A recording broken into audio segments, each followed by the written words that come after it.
Hello বন্ধুরা, ভালোবাসার সকল রকমের পার্ট গল্প পেতে এক্ষুনি আমাদের খোকনস ডায়েরি চ্যানেলটি সাবস্ক্রাইব করে পাশে থাকা বেল আইকনটি বাজিয়ে দিও। সবাই স্তব্ধ হয়ে আছে, পরিবেশটাও কেমন থমথমে। ইরিনা বিয়ে করেছে, তাও অজানা একটা ছেলেকে, যাকে আজ পর্যন্ত কেউ দেখেনি। আহানের গায়েও বিয়ের পোশাক। ফারহাজ এইবার আহানের কলার চেপে ধরে বলে ওঠে, সাহস কি করে হয় এসব বলার? ইরি শুধু আমার, আজকে আমার আর ইরির এঙ্গেজমেন্ট, আর আপনি কোথাকার না কোথা থেকে এসে আমার ইরিকে নিজের স্ত্রী বলে দাবি করবেন আর আমি তা মেনে নেব? আহান হাসতে হাসতে বলে ওঠে, আমি মিথ্যে বলছি? Okay wait. এই বলে আহান নিজের পকেট থেকে একটা কাগজ ফারহাজের দিকে এগিয়ে দেয়। ফারহাজ আহানকে ছেড়ে কাঁপা কাঁপা হাতে কাগজটা নেয়। ফারহাজ এক মুহূর্তের জন্য নিজের ভাষা হারিয়ে ফেলে। দাদুন এগিয়ে ফারহাজের হাত থেকে কাগজটা নিয়ে পড়তে থাকেন।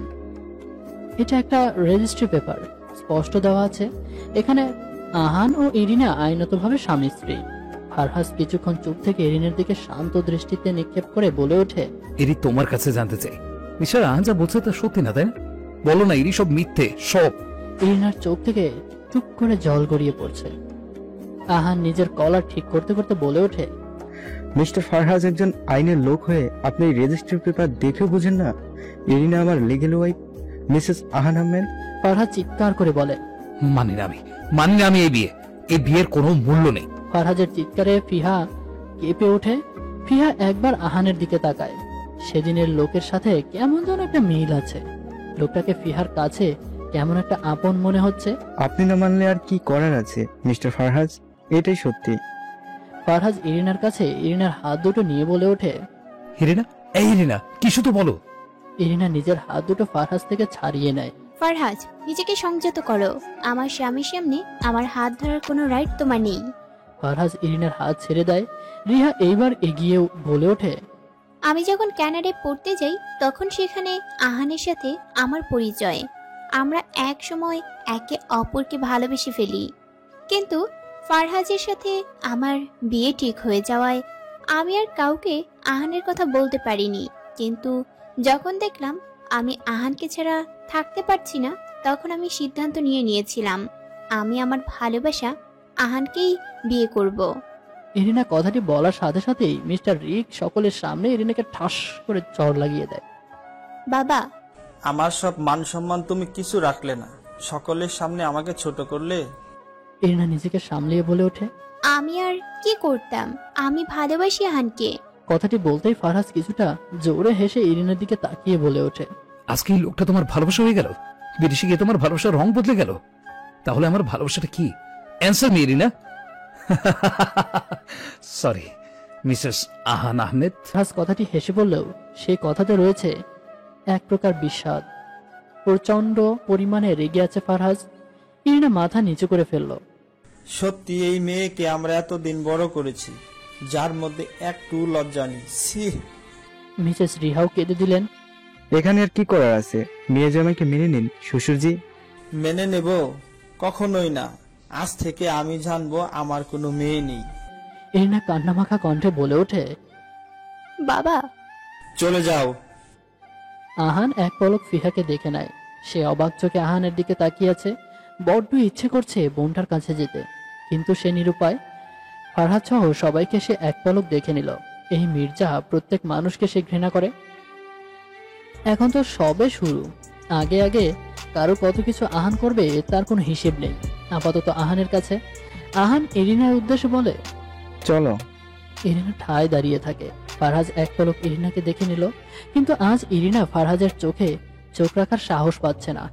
এইবার মিস্টার রায়হান রায়জাদার উদ্দেশ্যে বলে ওঠে, আর কতক্ষণ এসব নাটক সহ্য করতে হবে বাবা? আমাদের মির্জা বাড়ির সব সম্মান শেষ হয়ে গেল। আজকে আমাদের বাড়িতে এত বড় একটা অনুষ্ঠান হওয়ার কথা ছিল, গেস্টদের কি জবাব দেব? সব বড় বড় নামি দামি মানুষেরা আজকে অনুষ্ঠানে আসবে। রিক এইবার মিস্টার রায়জাদার কাছে গিয়ে বলে উঠল, পারলে আমাকে ক্ষমা করবেন আঙ্কেল। আমার মেয়ের জন্য আপনাদের যে অসম্মান হবে কিংবা হলো, তার জন্য সত্যি ক্ষমা প্রার্থী। বাবা, খবরদার, আমায় বাবা বলার অধিকার তুমি হারিয়েছ। মিস্টার রায়জাদা এইবার মুখ খুললেন, যা হওয়ার তা তো হয়ে গেছে, এখন একটাই পথ বাকি আছে, এই অসম্মানের হাত থেকে রক্ষা পাওয়ার। কি পথ বাবা? মিস্টার রায়জাদা মিসেস ফাতেমার কাছে গিয়ে বলে উঠলেন, আজ এই মুহূর্তে আমার নাতির সাথে বিয়ে দেব। ফিহার, ফাতেমা, আমি তোমার কাছে তোমার মেয়ের হাত চাইছি আমার নাতির জন্য, দেবে আমায়? মিস্টার রায়জাদার এরূপ কথা শুনে সবাই চমকে ওঠে। এসব কি বলছো কি বাবা? এই মুহূর্তে নিজের সম্মান রক্ষা করতে এছাড়া আমার কাছে আর কোনো পথই নেই। আমার মনে হয় ফিহা যথেষ্ট ভালো মেয়ে। ফিহা ভাবছে এসব কি হচ্ছে, তার বিয়ে, তাও লাট সাহেবের সাথে? এ কি করে সম্ভব? না না, সে বিয়ে করবে না। তার ভালো বাবা, তার মা, তার মামুনি কাউকে ছেড়ে সে কোথাও যাবে না। আচ্ছা, লাট সাহেব তো তাকে, ইরিনা আপুকে ভালোবাসে, তাহলে সে কি করে তার লাট সাহেবকে বিয়ে করতে পারে? ফিহা এক পলক ফারহাজের দিকে তাকালো, এক অনুভূতি শূন্য হয়ে দাঁড়িয়ে আছে। হঠাৎ করে এই রাগী মানুষটা কেমন যেন শান্ত হয়ে গেল। কিন্তু বাবা, এই বিয়ে কি করে সম্ভব? ফিহা যথেষ্ট ছোট। ফিহা ও ফারহাজের বয়সের তফাৎ কম না। এসব এক্সকিউজ আমাকে দিতে এসো না। তোমার মা আর আমার বয়সের তফাৎ 16 বছরের। ফিহার আর ফারাজের 11 কিংবা 12 বছরের তফাৎ হবে। ফাতেমা কিছুক্ষণ চুপ থেকে বলল, আমি রাজি আঙ্কেল, আপনি যা চান তাই হবে। এই তো হয়ে গেল। রিক, তুমি কি বলো? রিক এইবার বলে উঠল, আপনি একজন বিচক্ষণ ব্যক্তি, যা সিদ্ধান্ত নেবেন তা নিশ্চয়ই ভুল হবে না। ফিহা আমার বড্ড আদরের, তা খেয়াল রাখবেন। কিন্তু বাবা, ফারাজ কি রাজি এই বিয়েতে? রায়হান বলার সাথে সাথে ফারহাজ শান্ত কণ্ঠে বলে ওঠে, দাদন যা সিদ্ধান্ত নিয়েছে তাতে আমার কোনো আপত্তি নেই। ফারহাজের কথাতে ফিহা চমকে তাকায়।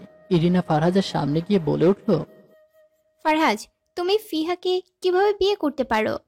ফারহাজ এর সোজা উত্তর দেয়, তুমি পারলে আমি কেন পারবো না? ইরিনা আস্তে করে বলে ওঠে, তুমি যা করছো জেদের বসে করছো ফারহাজ। তুমি আমাকে দেখিয়ে দেওয়ার জন্য এই বিয়েটা করছো, এতে মাঝখান থেকে ফিহার জীবনটা নষ্ট হয়ে যাবে। ফারহাজ ইরিনার কথা না শুনে এগিয়ে বলে ওঠে, বিয়ের আয়োজন করুন। রিক এইবার রিহা আর ফাতেমাকে উদ্দেশ্য করে বলে উঠল, ফিহাকে তাড়াতাড়ি রেডি করে আনো। ফিহা কিছু বলবে তার আগেই মিসেস ফাতেমা বলে ওঠে, ফিহা, উপরে চলো। এই বলে ফিহার হাত ধরে উপরে নিয়ে যায়। আহানের হিসাবে এইবার সব এলোমেলো হয়ে যায়।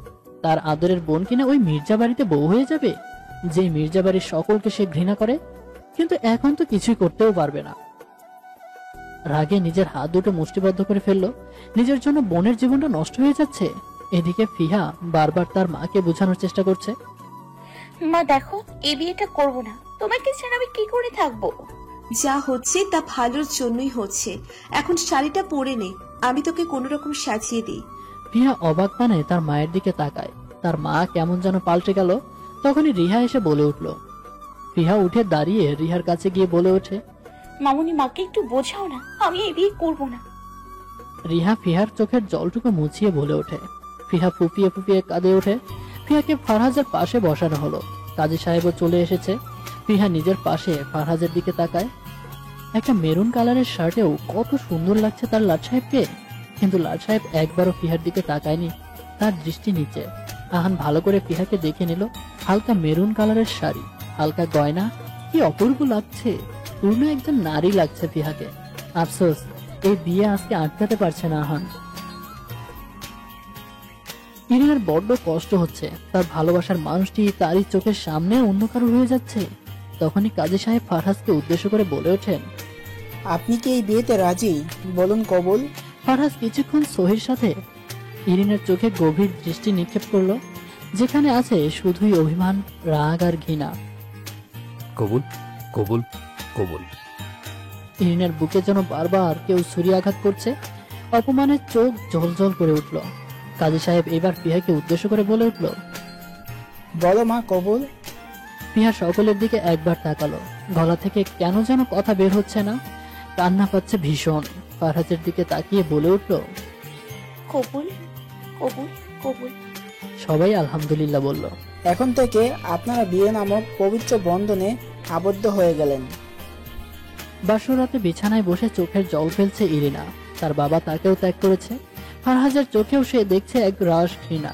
ভালোবাসার মানুষটির চোখে ঘৃণা দেখেছে কত কষ্টের, তা হয়তো ইরিনার থেকে ভালো কেউ বুঝবে না। ভাবতেই অবাক লাগে, ফারহাজ এখন অন্য কারো। ইরিনা ভাবতে থাকে সকালের কথা। ইরিনা নিজের ঘরে ঘুমিয়েছিল। তখনই হঠাৎ করে কেউ তার মুখ চেপে ধরে। তারপর ইরিনা আর কিছু মনে নেই, যখন তার জ্ঞান ফেরে তখন সে নিজেকে অন্য রুমে আবিষ্কার করে। সে তাকিয়ে দেখে আহান পায়ের উপর পা তুলে একটা সোফায় বসে আছে। আহানকে দেখে ইরিনা কিছুটা শুকনো ঢোক গিলল। আপনি এইখানে? আমি কোথায়? আমাকে এখানে আনা হয়েছে কেন? আহান শয়তানি হাসি দিয়ে বলে ওঠে, কেন ইরিমনি, আজকে তো আমাদের বিয়ে হবে আজকে, তাই? ইরিনা যেন কথাটি শুনে থমকে যায়। না না, আমি কিছুতেই বিয়ে করতে পারবো না। আপনি কি ভেবেছেন আপনি যা বলবেন আমি তাই করব? এই বলে ইরিনা উঠে যেতে নিলে আহান একটা ক্লিপ ভিডিও অন করে, যেখানে মির্জাবাড়ির কিছু দৃশ্য ফুটে উঠেছে। মির্জাবাড়ির আনাচে কানাচে ছড়িয়ে আছে আহানের লোক, যারা লুকিয়ে আছে। আমি না আবার এত ভালো মানুষ না, বুঝেছ ইরিমনি? তাই আর কি, যখন তখন যার তার ক্ষতি করতে আমার বিন্দু মাত্র লাগবে না। আর তার একটা ছোট্ট ক্লিপ তো তুমি সেদিন দেখলেই। ইরিনা অসহায় চোখে আহানের দিকে তাকায়। আহান উঠে দাঁড়িয়ে বলে ওঠে, তো বিয়ের জন্য রেডি হয়ে যাও ইরিমনি, আমি বরং উঠি, কাজী সাহেব অপেক্ষা করছেন। আর বেশি চালাকি করার চেষ্টা করো না জান। এই বলে আহান চলে যেতে নিয়ে আবারও ফিরে আসে। ইরিনার চোখের জলটুকু মুছে বলে ওঠে, তুমি তো জানো জান, তোমার চোখের জল আমার সহ্য হয় না। আর সবাই যখন আমাদের বিয়ের কথাটা জানবে তখন তুমি বলবে আমরা একে অপরকে ভালোবেসে বিয়ে করেছি। ওকে ডার্লিং। হঠাৎ কারো পায়ের শব্দে ভাবনা থেকে ফিরে আসে।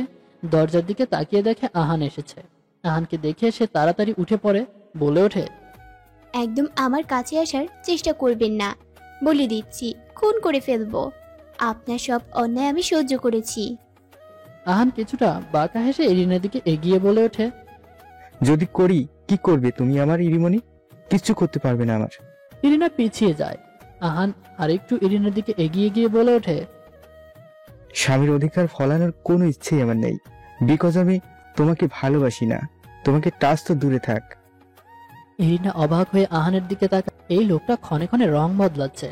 আহান এবার ইরিনার থেকে দূরে গিয়ে বলে ওঠে, তুমি শুধু আমার গেমের একটা গুটি মাত্র, দাবার গুটি। এখন তাড়াতাড়ি ঘুমিয়ে পড়ো, রাত অনেক হয়েছে। এই বলে আহান রুম থেকে বেরিয়ে পড়ে। ইরিনা খানিকটা পিছিয়ে যায়। কি বললো কি? আমি ওনার নোংরা গেমের গুটি মাত্র? ফিহাদের গাড়ি মির্জাবাড়ির কাছে এসে ব্রেক কষে। ফিহাদের গাড়িতে দাদুন আর ফিহা বসেছে। ফিহা তার পামকিনকে জড়িয়ে ফুপিয়ে কেঁদে যাচ্ছে। মিস্টার রায়জাদা জানেন আজকে যা হয়েছে তা সত্যিই অন্যায়। এতে ফিহার ছোট্ট মনে বেশ প্রভাব পড়বে, কিন্তু মিস্টার রায়জাদা মির্জাই বা কি করতে পারবে। আর সামনের গাড়িতে ফারহাজের কাকা ও বাবা। ফারহাজ দ্রুত গাড়ি থেকে সদর দরজায় চলে যায়। সেখানে দাঁড়িয়ে দেখে সবার মুখটা কেমন শুকনো। কেউ এই বিয়েটা মেনে নিতে পারেনি। ফারহাজকে দেখে মিসেস প্রিয়া এগিয়ে এসে কিছু বলতে যাবে, তার আগেই ফারহাজ গটগট করে উপরের দিকে নিজের রুমে পা বাড়ায়। মিসেস প্রিয়া ডুকরে কেঁদে ওঠে। ফারহাজের দাদি মিসেস প্রিয়ার কাঁধে হাত রাখে। মা, আপনি ভাবতে পারছেন ওই আশ্রিতার মেয়েটা আমাদের বাড়ির আমার ফারহাজের বউ হয়ে এই বাড়িতে আসবে? আমি কিন্তু বলে দিলাম মা, ওই মেয়েকে আমি কিছুতেই মেনে নিব না। ওই আশ্রিতার মেয়ে এই বাড়িতে কি করে থাকে আমিও দেখব। দাদি আস্তে করে মিসেস প্রিয়ার কানের কাছে গিয়ে বলে উঠলেন, এখন চুপ থাকো। দেখছো তো ইরিনার জন্য আমাদের কত বড় অসম্মান হচ্ছে। আত্মীয় স্বজন গিয়ে সবাই এসব কেলেঙ্কারির কথা জানলে আমাদের মান সম্মান কোথায় গিয়ে ঠেকবে বুঝতে পারছো? আমাদের মির্জাদের এই সোসাইটিতে একটা নাম আছে, এসব জানাজানি হলে মান সম্মান থাকবে না। তোমার শ্বশুর যা করেছে নিশ্চয়ই বুঝে শুনে করেছে। কিন্তু মা, আপনি যাই বলুন, আমার অমন একটা হীরের টুকরো ছেলের সাথে এই মেয়ের বিয়ে, যার কোনো পিতার পরিচয় নেই, তাকে আমি কিছুতেই মেনে নিব না। তুমি কি ভেবেছো এমন বংশহীন মেয়েকে আমি মেনে নিয়েছি, যার বংশের ঠিক নেই? কিন্তু আপাতত যা হচ্ছে হতে দাও, চুপচাপ থাকো। মিস্টার রায়জাদা নেমে ফিহার দিকে হাত বাড়িয়ে বলে ওঠে, ফিহা দিদি ভাই, নেমে পড়ো। ফিহা নিজের হাত বাড়িয়ে গাড়ি থেকে নেমে পড়ে। ফিহা বাড়িতে প্রবেশ করার সাথে সাথে মিসেস প্রিয়ার মুখ বেঁকিয়ে চলে যায়। ফিহাকে দেখে নিলয়ের বুকটা স্যাঁত করে ওঠে। ফিহা তাও তার নিজের ভাইয়ের বউ। নিলয়ের বুকটা কেমন করে কেঁপে উঠল। ফিহাকে কি সুন্দর লাগছে, কিন্তু ফিহা তার ভাইয়ের বউ। না না, নিলয় এখানে আর থাকতে পারছে না। পা দুটো অসহায় হয়ে যাচ্ছে। সে দ্রুত স্থান ত্যাগ করলো। ইরা, ফিয়াকে উপরে পাঠিয়ে দাও, তোমাদের সবার সাথে আমার কথা আছে। ছোট বৌমা, ওকে ফারাজের ঘরে দিয়ে আসো। চলো আমার সাথে। তানহা ফিহার কাছে গিয়ে বলে ওঠে। ফিহা খানিকটা ভয় পেয়ে পামকিনকে নিজের সাথে জড়িয়ে তানহার পিছন পিছন চলে যায়। এদিকে আশা করি তোমরা সবাই আমার সাথে কোঅপারেট করবে। আমাদের বাড়ির সম্মানের বিষয় এটা। এখন আর কি করার আছে, আমরা সবাই চেষ্টা করব। এই বলে উঠে দাঁড়িয়ে ফারহাজের দাদি চলে যান। মিস্টার রায়জাদা নিজের ঘরের দিকে এগোতে থাকেন। রায়হান আর রাহাতও নিজেদের ঘরের দিকে পা বাড়ায়। তানহা ফিহাকে ফারহাজের ঘরের সামনে এনে বলে ওঠে, তুমি এখন যাও ভিতরে, ফারহাজ ভিতরেই আছে। আমি বরং তোমাদের জন্য খাবার নিয়ে আসি, তোমাদের তো কিছুই খাওয়া হয়নি। ফিহা কিছুটা ভীতস্বরে বলে উঠল, আমি একা যাব? লাট সাহেবকে তো প্রচন্ড রেগে থাকতে দেখলাম, যদি বকে। তানহা হেসে বলে, আরে বোকা মেয়ে, বকতে যাবে কেন? আর এইটা তো এখন তোমারই স্বামীর ঘর। এই বলে তানহা চলে যায়। ফিহা কিছুটা আস্তে করে পা টিপে ঘরে ঢুকেই কিছুটা থম মেরে বসে থাকে। ঘরের সব জিনিসপত্র ভাঙচুরা। মনে হয় এই বিশাল ঘরটায় এক বড় টর্নেডো গেছে। আর এইসব যে ফারহাজেরই কাজ তা বুঝতে বাকি থাকে ফিহার। ফারহাজের ঘর সাউন্ড প্রুফ বিধায় এই ভাঙচুরের আওয়াজ বাইরে অব্দি যায়নি। ফিহা পামকিনকে উদ্দেশ্য করে বলে উঠল, পামকিন, দেখেছিস পামকিন, লাট সাহেব কত রাগী, কিন্তু মানুষটা কোথায় গেল? ঘরেও তো দেখছি না। এদিকে ছাদের রেলিং ধরে আকাশপানে তাকিয়ে আছে ফারহাজ। সে বুঝছে ইরিনার উপর রাগ করেও তার জেদের বসে বড় একটা কাণ্ড করে ফেলেছে, যাকে বলে বাল্য বিবাহ। ফারহাজ বুঝতে পারছে না একজন আইনের লোক হয়ে কি করে সে এমন একটা কাজ করতে পারলো। সে ফিহার সাথেও অন্যায় করেছে। ফারহাজ দেয়ালে একটা জোরে ঘুষি দেয়, তার হাত থেকে ফিনকি দিয়ে রক্ত বেরিয়ে পড়ে। জেদের বসে এটা কি করলো সে? ফারহাজ তার বন্ধু এরশাদকে ফোন করে, যে একজন পেশায় নাম করা অ্যাডভোকেট। আরে আমার পুলিশ বাবু যে, এতদিন পরে আমাকে মনে পড়লো যে। সেসব বাদে আগে আমার কথা শুন, একটা বড় ভুল করে ফেলেছি। কি ভুল? ফারহাজ সব খুলে বলে। ইরিনা যা করেছে আমি বিশ্বাসই করতে পারছি না, কিন্তু তুই জেদের বসে এই বিয়েটা করে মোটেও ঠিক কাজ করিসনি। আমি জানি রে, তাই আমি ভেবেছি এই মিথ্যে সম্পর্ক থেকে বেরিয়ে পড়বো, ফিয়াকে মুক্তি দিয়ে দেবো। তুই ডিভোর্স পেপার রেডি কর।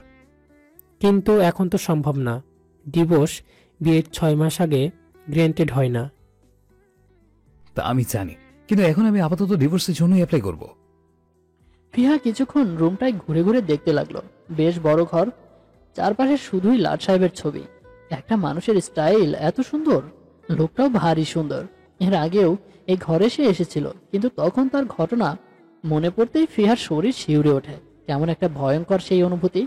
দরজায় কারো নক করাতে ফিহার ধ্যান ফিরে। সে তাড়াতাড়ি দরজার কাছে গিয়ে বলে ওঠে, কে? তখন একজন সার্ভেন্ট নয়না এসে বলে ওঠে, বড় মেম সাহেব, আপনার আর বড় সাহেবের খাবার তানহা ম্যাম পাঠিয়েছেন। ফিহা ছোট ছোট চোখ করে বলে ওঠে, বড় মেম সাহেব বলছো কেন? আমার নাম ফিহা, বুঝেছো? আর আমাকে তুমি করে বলবে, আমি তোমার থেকে কত ছোট। আরেকজন সার্ভেন্ট মিলি হেসে বলে ওঠে, আপনি হইলেন কিয়া এই বাড়ির বড় বউ, আপনাকে কিয়া নাম ধরে ডাকা যায়নি? ফিহা বলে উঠল, ঠিক আছে, যা খুশি দেখো, কিন্তু মেম সাহেব না, ওকে? ঠিক আইছে, তাইলে আমরা আপনারে মিষ্টি ভাবি কইয়া ডাকমু, আপনি তো মেলা মিষ্টি দেখতে। মিলির সাথে নয়নাও বলে ওঠে, হ্যাঁ মেম সাহেব, থুরি মিষ্টি ভাবি। ফিহা ওদের কথা শুনে হেসে দেয়। আচ্ছা, তোমরা কি আমার পাম্পকিনের জন্য গাজর দিতে পারবে? আমার পাম্পকিনকে না খাওয়াতে হবে। আছে, আমার কাছে এই খরগোশটারে দেন, আমি খাওয়াইয়া নিয়ে আসি, আপনি একটু রেস্ট করেন গিয়া মিষ্টি ভাবি। এই বলে মিলি পামকিনকে ধরতে নিলে পামকিন মুখ লটকিয়ে ফিহার দিকে তাকায়, যার মানে আমি যাব না। ফিহা কিছুটা আন্দাজ করে বলে ওঠে, আমিও বরং যাই, পাম্পকিন আমার হাতে ছাড়া আবার কারোর হাতে খায় না। চলো, আমিও তোমাদের সাথে যাই। ঠিক আছে, এই বাড়ির বাগানে প্রচুর গাজর আছে, সেখানে চলুন। কিন্তু লাট সাহেব যদি বকে বিনা পারমিশনে পারলে? এইটা কি কন মিষ্টি ভাবি, এইটা আপনার শ্বশুর বাড়ি, আপনার অধিকার আছে। হুনো মিষ্টি ভাবি, নিজের অধিকার একদম ছাড়বেন না, এই ঘর বাড়ি সবই তো আপনার। ফিহা কিছুক্ষণ ভাবলো, সত্যি সেই বাড়ির বউ, লাট সাহেবের বউ। ফারহাজ এরশাদের সাথে কথা বলে ফোনটা কেটে দেয়। ফিহার কাছে যেতে হবে, কথা বলতে হবে ডিভোর্সের ব্যাপারে ফিহার সাথে। আচ্ছা, ফিহা এখন কোথায় থাকতে পারে? ফারহাজ ভাবনার ছেদ করে নিলয়ের প্রবেশ। মুখটা কেমন শুকিয়ে আছে। নিলয় এক পলক ফারহাজকে দেখে নিজের গিটারটা বের করে ছাদের এক কোণে চলে যায়। নিলয়ের চোখে যেন ফারহাজ কেমন একটা অন্যরকম অভিমান দেখতে পারছে। অভিমান কথাটি মনে হলে এক পলক ইরিনার মুখটা ভেসে ওঠে। হ্যাঁ, এই মুহূর্তে ইরিনার প্রতি শুধু অভিমান না, একরাশ ঘৃণাও চলে আসছে। ফারহাজ ছাদ থেকে বেরিয়ে যায়। এদিকে নীলয় ছাদের গিটারে টুনটান সুর তুলছে। প্রচন্ড কষ্ট হচ্ছে, ভিতরটা যেন জ্বলে পুড়ে যাচ্ছে। আচ্ছা, একতরফা এত কষ্ট হয় কেন? তার লিটল প্রিন্সেস এখনো তার ভাবি, ভাবতেও কেমন একটা লাগে। ফারহাজ ঘরে ঢুকে দেখে সার্ভেন্টরা তার ঘর পরিষ্কার করে চলে গেছে। ফারহাজ নিজের শার্টটা খুলে ফেলে, একটা সাদা গেঞ্জি পরে আয়নার সামনে গিয়ে দাঁড়ায়। ব্রাউন মনিটা হঠাৎ করেই জল করে ওঠে। ইরিনা কি করে তাকে ঠকাতে পারলো? এমন একটা বাজে গেম খেললো। ফারহাজ ফুলদানিটা ছুঁড়ে ফেললো, তারপর টুকরো টুকরো হয়ে নিচে পড়ে যায়। না, আর এইসব নিয়ে সে ভাববে না। ইরিনা নামটি চিরতরের জন্য সে মুছে ফেলবে। ফারহাজ একবার নিজের ব্রেসলেটটার দিকে তাকায়। আচ্ছা, আজকে যদি তার নীলঞ্জনা বেঁচে থাকতো, তাহলে তার কাছে গিয়ে নিজের কষ্টগুলো ফারহাজ ভাগ করতে পারত। তাহলে এই কষ্টগুলো কোনো কষ্টই মনে হতো না ফারহাজের কাছে। নীলঞ্জনা কথাটা ভাবতে ভাবতেই হঠাৎ করে ফিহার মুখখানা ভেসে উঠল। ফারহাজের কেমন বুকটা চিনচিন করে উঠল। ফারহাজ সেসব না ভেবে বারান্দায় গিয়ে সিগারেট বের করে নেয়। তখনই তার চোখ বাগানের দিকে যায়। হ্যাঁ, ফিহাই তো কোমরে শাড়ির আঁচল বেঁধে গাছের গাজর পাড়ছে। আহান বসে বসে কিছু ভাবছে। তখনই কিছু লোক হাজির হয়। কি খবর বোন, ঠিক আছে তো? ওই বাড়িতে ওর কোনো সমস্যা হচ্ছে কি? ঠিক আছে, তুমি আপাতত যাও। আর হ্যাঁ, তোমরা সবাই এখন থেকে লুকিয়ে আমার বোনের খেয়াল রাখবে। দেখবে ওই বাড়িতে যেন ওর কোনো অসুবিধা না হয়। লোকগুলো মাথা নাড়িয়ে চলে গেল। সবকিছু উল্টো হয়ে গেল। মির্জা বাড়িকে শিক্ষা দিতে গিয়ে নিজের বোনের জীবনকেই বোধ হয় আমি নষ্ট করে ফেললাম। আহান ভাবতে ভাবতে ইরিনার ঘরে চলে যায়। পর্দাটা সরিয়ে দেখে কাঁদতে কাঁদতে খাটের এক কিনারায় ঘুমিয়ে পড়েছে। ইরিনার গায়ে এখনো সেই বিয়ের পোশাক। আহান একবার ইরিনার কাছে যায়, বড্ড ছুতে ইচ্ছে করছে। মেয়েটা এমন কেন? অদ্ভুত সব অনুভূতির সাথে পরিচয় করিয়ে দেয়। আহান নিজের ইচ্ছাটাকে দূরে রেখে ড্রয়ার থেকে একটা ঔষধ বের করে খেয়ে নেয়। তারপর ইরিনার কাছে বসে গালে হাত দিয়ে ইরিনাকে দেখতে থাকে। মিসেস প্রিয়া চারপাশে পায়চারি করতে থাকে। এই মেয়েকে আগে তার হীরের টুকরো ছেলে থেকে আলাদা করতেই হবে, তারপর ওই মেয়েকে এই বাড়ি থেকে বের করব। বলতে বলতে কারোর নাম্বারে ফোন করে মিসেস প্রিয়া। আপনি স্মোক করেন, জানেন না এটা শরীরের জন্য কতটা ক্ষতিকর? আস্তে আস্তে ফিয়া বলে উঠল। ফারহাজ পেছনে তাকিয়ে দেখে ফিয়ার হাতে তার পামকিনকে নিয়ে দাঁড়িয়ে আছে। ফারহাজ ফিয়ার দিকে কিছুটা এগিয়ে বলে উঠল, এই you bloody don't want to learn me. Farhaz মির্জাকে অন্তত তোমার মতো চুনির কাছ থেকে আমাকে শিখতে হবে না। আমাদের বাগানে এসেও চুরি করেছে, মনে আছে? একবার ধরাও পড়েছে। ফিহা রাগে ফুঁসতে ফুঁসতে বলে ওঠে, বেশ করেছি, আমি নিজের শ্বশুর বাড়ি বাগানেরটা নিয়েছি, তাতে কি হয়েছে? শ্বশুর বাড়ি মানে কি? নিজেকে কি আমার বউ মনে করো? এরকম যদি মনে করে থাকো তাহলে তোমার মতো বোকা আর কেউ নেই। ফিহা মুখটা লটকিয়ে বলে ওঠে, মনে করে কি আছে, আমি তো আপনার সত্যিকারের বউই, আর আপনি আমার লাট সাহেব বর। ফারহাজ কিছুটা চুপ হয়ে যায়। ফিয়া দেখো। ফিহা আবারও বলে ওঠে, আচ্ছা আমার না হেব্বি ঘুম পেয়েছে, আমি ঘুমাই। এই বলে ফিহা বিছানায় দিকে এগোতে নিলে ফারহাজ ধমকে বলে ওঠে, এই বুঝকি, তুমি কি এখন এই রুমে ঘুমাবে, তাও আমার বেডে? Are you joking? ফিহা পামকিনকে নিয়ে এক লাফে বিছানায় বসে পড়ে। এইটা যেহেতু আমারও ঘর, তাহলে এই বিছানায়ও আমি ঘুমাবো আমার পামকিনের সাথে। পামকিনের প্রচন্ড ঘুম পাচ্ছে। পামকিনের আবার রাত ঠিক 11টা বাজে ঘুমানো চাই। Are you mad? আমার বিছানা বেডের কভারটা আমি অস্ট্রেলিয়া থেকে আনেছি তোমার এই সো কল্ড খরগোশটার জন্য। নামো বলছে আমার বিছানা থেকে। ফিহা মুখটা ফুলিয়ে ওঠে, লাট সাহেব দেখুন, দাদুন এসছে। ফারহাজ পেছনে ঘোরার সাথে সাথে ফিহা পামকিনকে জড়িয়ে ঘুমের রাজ্যে পাড়ি দেয়। ফারহাজ দরজার কাছে গিয়ে বলে উঠল, দাদুন তো নেই, পুচকিটা আবারও আমাকে বোকা বানিয়েছে। ফারহাজ পিছনে তাকিয়ে দেখে ফিহা ঘুমের রাজ্যে পাড়ি দিয়েছে। গায়ে এখনো সেই শাড়ি। একটা মানুষ এত তাড়াতাড়ি ঘুমাতে কি করে পারে? কালকে এই পুচকির একটা ব্যবস্থা করতে হবে। ফারহাজ ফিহার গায়ের নিজের অজান্তে কম্বলটা জড়িয়ে দেয়। তারপর গায়ের ব্লেজারটা পরে বিরক্তি নিয়ে রুম থেকে বেরিয়ে পড়ে। ফারহাজ থানায় চলে আসে। আজকে রাতটা সে এখানে কাটিয়ে দিবে। কিছু ডেটা কালেক্ট করতে হবে। কাজের মধ্যে থাকলেই ফারহাজ খুব সহজেই এটাকে ভুলতে পারবে। ফারহাজ পকেটে হাত ঢুকিয়ে নিজের কেবিনে চলে যায়। কনস্টেবলরা সব সময় ফারহাজকে দেখে কিছুটা অবাক হলেও কিছু বললে না। এদিকে রাজেদা মির্জা মিসেস ফাতেমার সাথে ফোনে কথা বলছে। আমি জানি আজকে যা হয়েছে তা হয়তো ফিহার মনে কিছুটা প্রভাব ফেলবে, কিন্তু আমি জানি আমার নাতি এমন কোনো কাজ করবে না যাতে ফিহার কোনো অসুবিধা হয়। কোনো প্রকার অসম্মান ফিহার সে করবে না। ফারহাস বাবার উপর আমার ভরসা আছে। আল্লাহর ইচ্ছে ছাড়া গাছের একটা পাতাও নড়ে না। সেখানে বিয়ে তো আল্লাহ তাআলার ইচ্ছে ছাড়া কোনোদিনও হয় না। যে যার তকদিরে আছে সে শুধু তাকেই পাবে। একদিন না একদিন ফারহাস ফিহার পরিচয় ঠিকই পাবে, তখন সবকিছুই ঠিক হয়ে যাবে। কয়েকটা বছর যাক, ফারহাস ঠিক ফিয়াকে মেনে নেবে। সময় হলে ফারহাস নিজেই ফিয়ার আসল পরিচয় বের করতে পারবে। সকালে ফিহা ঘুম থেকে উঠে এই মনটা বড্ড খারাপ হয়ে যায়। নিজেকে ফারহাজের রুমে আবিষ্কার করে। প্রতিদিন নিজের মায়ের মুখখানা দেখে ঘুম থেকে উঠত, কিন্তু আজ তখনই নিচ থেকে চিল্লাচিল্লার আওয়াজ শুরু হয়ে গেল। ফিহার কোনো রকমে হাই তুলে পামকিনকে রেখে নিচের দিকে এগোতে নিল। একজন ভদ্রমহিলা গায়ে বেশ দামি শাড়ি, মুখটাও বেশ রাগি রাগি, সোফায় বসে এর ওর উপর চিল্লাপাল্লা করছে। আচ্ছা রেনু আপা, তুমি একটু শান্ত হও। শান্ত কি করে হব? এরা এমন একটা ঘটনা ঘটে গেল আর তোমরা সবাই মেনে নিলে, আর আমাকেও কিছু বললে না। আমাকে বড় বৌমার থেকে সব জানতে হলো। এমন একটা মেয়েকে এইবারে বউ করে আনলে যার কোনো বংশ পরিচয় নেই।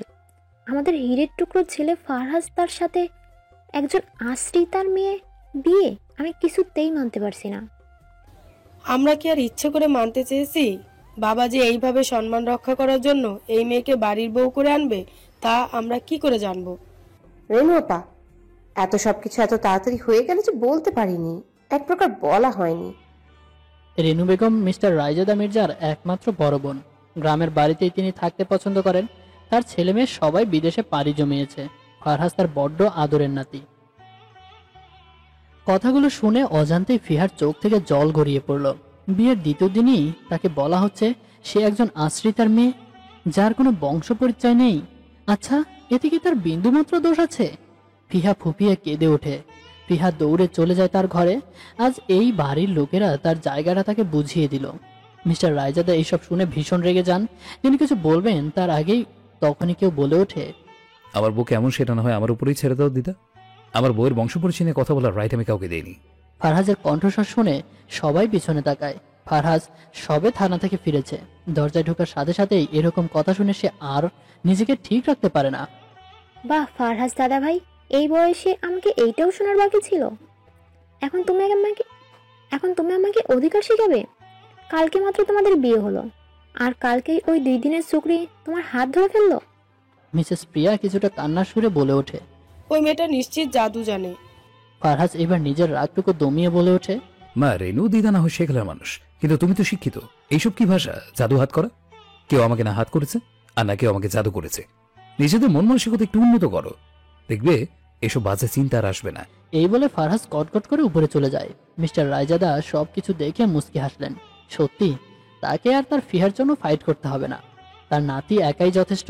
মিস্টার রায়জাদা উপরে যাওয়ার আগে বলে উঠলেন, ফিহার বংশ পরিচয়তে সময় আসলে আমরা জানতে পারবো, কিন্তু সব থেকে বেশি গুরুত্বপূর্ণ সে এখন মির্জা বাড়ির বউ। তাকে আমি এই বাড়ির বউ করে এনেছি, সুতরাং তার কোনো অসম্মান হোক তা আমি সহ্য করব না। রেনু বেগম মুখটা কিছুটা রেগে সোফায় বসে উঠে বলেন, সত্যি বাবু, এক রাতেই ছেলে বউ পাগল হয়ে গেল, বাকি জীবনটা তো পড়েই রইল। আমাকে অপমান করতে ছাড়লো না পর্যন্ত, আমার ভাইটা আমাকে কথা শুনিয়ে গেল। কি আর বলবো ফুপু, আমাকে এই ছেলে বলেছে মন মানসিকতা ঠিক করতে, তাই তো আপনাকে ফোন করেছি। এখন আপনিই সব ভরসা। দেখো না কি করি আমি, আমাকে অপমান করা। সেসব না হয় পরে দেখা যাবে, আগে পানটুকু মুখে দাও আর মাথাটা ঠান্ডা করো। আজকে দেখি এখন আবার কাঁদেও, শুধু আমার সাথে বারো ঝগড়া আর তিরিমিনি করতে, আর অন্যরা কেউ কিছু বলে কেঁদে সাগর ভাসিয়ে দেয়।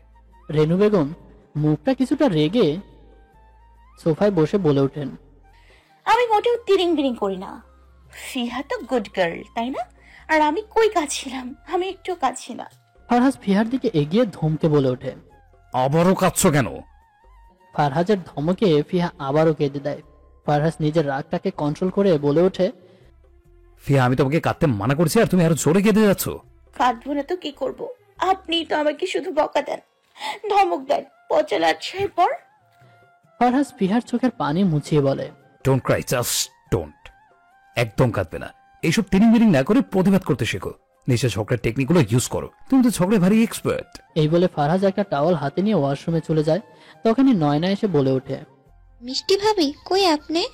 রেনু দিদা আপনারে ডাক পড়ছে, হে নাকি আপনাকে দেখবার চাই। ফিহা কিছুটা ভীতস্বরে বলে ওঠে, ওই যে ভয়ঙ্কর দিদাটা? না বাবা, আমি যাব না, আমি কোথাও যাব না। তখনই দাদু এসে বলে ওঠে, তুমি যাবে দিদি ভাই? কিন্তু দাদু। নয়না তুমি যাও, ফিয়া দিদি ভাই আসছে। নয়না মাথা নাড়িয়ে চলে যায়। দিদি ভাই, আমি কিন্তু জানি তুমি যথেষ্ট স্ট্রং একটা মেয়ে, এভাবে হারলে কি চলে? যেখানে আমার এত বদমেজাজি নাতিকে ঠিক করতে পেরেছো, সেখানে এই বাড়ির লোক তো কিছুই না। মনে রেখো দিদি ভাই, এটা তোমার শ্বশুর বাড়ি, এখানে তোমার অধিকার রয়েছে। নিজের অসম্মান হলে তার বিরুদ্ধে রুখে দাঁড়াতে শিখতে হবে তোমাকে। দাদুনের কথা শুনে ফিহার মনে পড়ে গেল তার মায়ের কথা। ফিহা নিজের ঘরে বসে কাঁদছে। একটু আগে ফারহাস তার সাথে তার বিয়ে হয়েছে। সে কিছুতেই মানতে পারছে না তার মা এরকম একটা সিদ্ধান্ত নিয়েছে। তখন ফিহার মা ফিহার কাঁধে হাত রাখে। নিজের মাকে দেখে ফিহা মুখ ঘুরিয়ে নেয়। আমার উপর রাগ করেছিস, কিন্তু দেখবি তুই একদিন আমাকে এসে ধন্যবাদ জানাবি আমার এই সিদ্ধান্তের জন্য। আমি এইটাও জানি সেই দিনটা বেশি দূরে না। ফিহা চুপ। এইভাবে রাগ করে থাকিস না মা, আমি যে সহ্য করতে পারি না। আমার মেয়েটা আমার উপর রেগে থাকলি, আর তুই কি ভাবছিস আমার কষ্ট হচ্ছে না?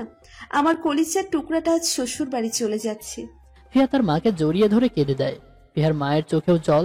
তিনি পরম যত্নে মুছে দেয় ফিহার কপালে।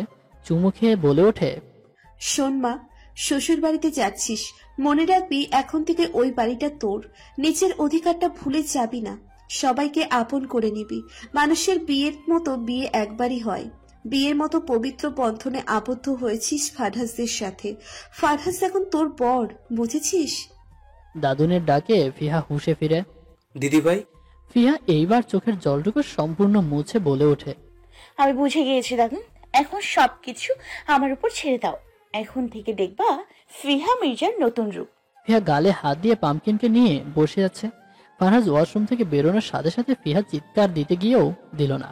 সে শুধু চোখ বন্ধ করে নিল, কেননা ফারহাজ খালি গায়ে। ফিহা আবারও সে ভুল করতে চেয়েছিল, কিন্তু এখন তো ফারহাজ তার বর।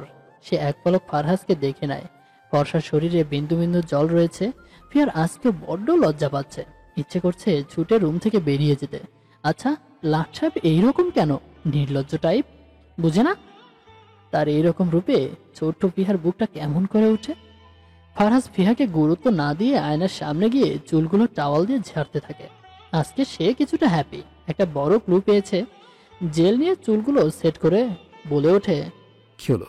এইভাবে বসে আছো কেন? দেখছো না আমি রেডি হচ্ছি? তাও এই রুমে থাকার মানে কি? ফারহাজের প্রশ্নে ফিহা কিছুটা থতমত খেয়ে যায়। সে কোন রকম বলে ওঠে, আসলে আমিও চেঞ্জ করব, কতক্ষণ আর এই কালকের শাড়ি পরে থাকবো। তো আমি কি তোমাকে ধরে রেখেছি? ওয়াশরুমে গিয়ে সামনে চেঞ্জ করে আসো। ফিহা নয়নার দেওয়া শাড়িটার দিকে একবার তাকায়। কাকিমণি পাঠিয়েছে। আবার ফারহাজের দিকে তাকায়। ফারহাজ তীক্ষ্ণ দৃষ্টিতে নিক্ষেপ করে, কি? এখন বলো না তুমি শাড়ি পরতে পারো না? কি করে পারবো? আমি কি কখনো শাড়ি পরেছি নাকি? ফারহাজ একটা শার্ট বের করে পরতে পরতে বলে ওঠে, ওকে, আমি মিলি বা নয়না কাউকে পাঠিয়ে দিচ্ছি। আপাতত আজকের জন্য শাড়ি পরে নাও। আমি কালকে তোমাকে নিয়ে সবাইকে যাব। সেখানে গিয়ে যেসব জামা পরতে পারো সেসব জামাই পরো। শাড়ি টাড়ি পরার দরকার নেই। এই বলে ফারহাজ বেরিয়ে যায়। তখনই মিলি এসে বলে ওঠে, মিষ্টি ভাবি, আমাকে ডেকেছেন? ফিহা পামকিনকে বেডে রেখে বলে ওঠে, কালকে মা পরিয়ে দিয়েছিল, আমাকে একটু শাড়ি পরিয়ে দাও তো মিলি আপু, আমি তো পরতে পারি না। মিলি হেসে বলে ওঠে, আচ্ছা ভাবি, আপনি বরং গোসলটা কইরা আসেন, তারপর আমি পরাইয়া দেই। ইরিনা বেডের এক কিনারায় বসে আছে।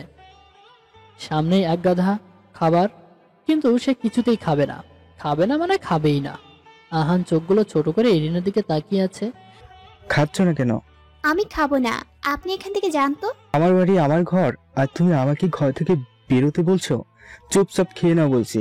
কি ভেবেছো তুমি না খেয়ে অসুস্থ থাকবে আর আমি তোমার পাশে বসে সেবা করব? এমন বড় আমি নই। আপনার মতো লোকের কাছে সেবা পাওয়ার আশা করব আমি? যে লোক নিজের স্বার্থের জন্য সবার জীবন নষ্ট করতে দুবার ভাবে না। আহান এবার উঠে দাঁড়িয়ে খাবারের প্লেটটা হাতে নিয়ে ইরিনাকে কিছু বলতে না দিয়ে ইরিনার মুখে খাবার পুরে দেয়। ইরিনা কেসে ওঠে। আহান প্লেটটা রেখে গ্লাস ইরিনার দিকে এগিয়ে বলে ওঠে, আমি বাইরে যাচ্ছি, এসে যেন সবকিছু ফিনিশ চাই।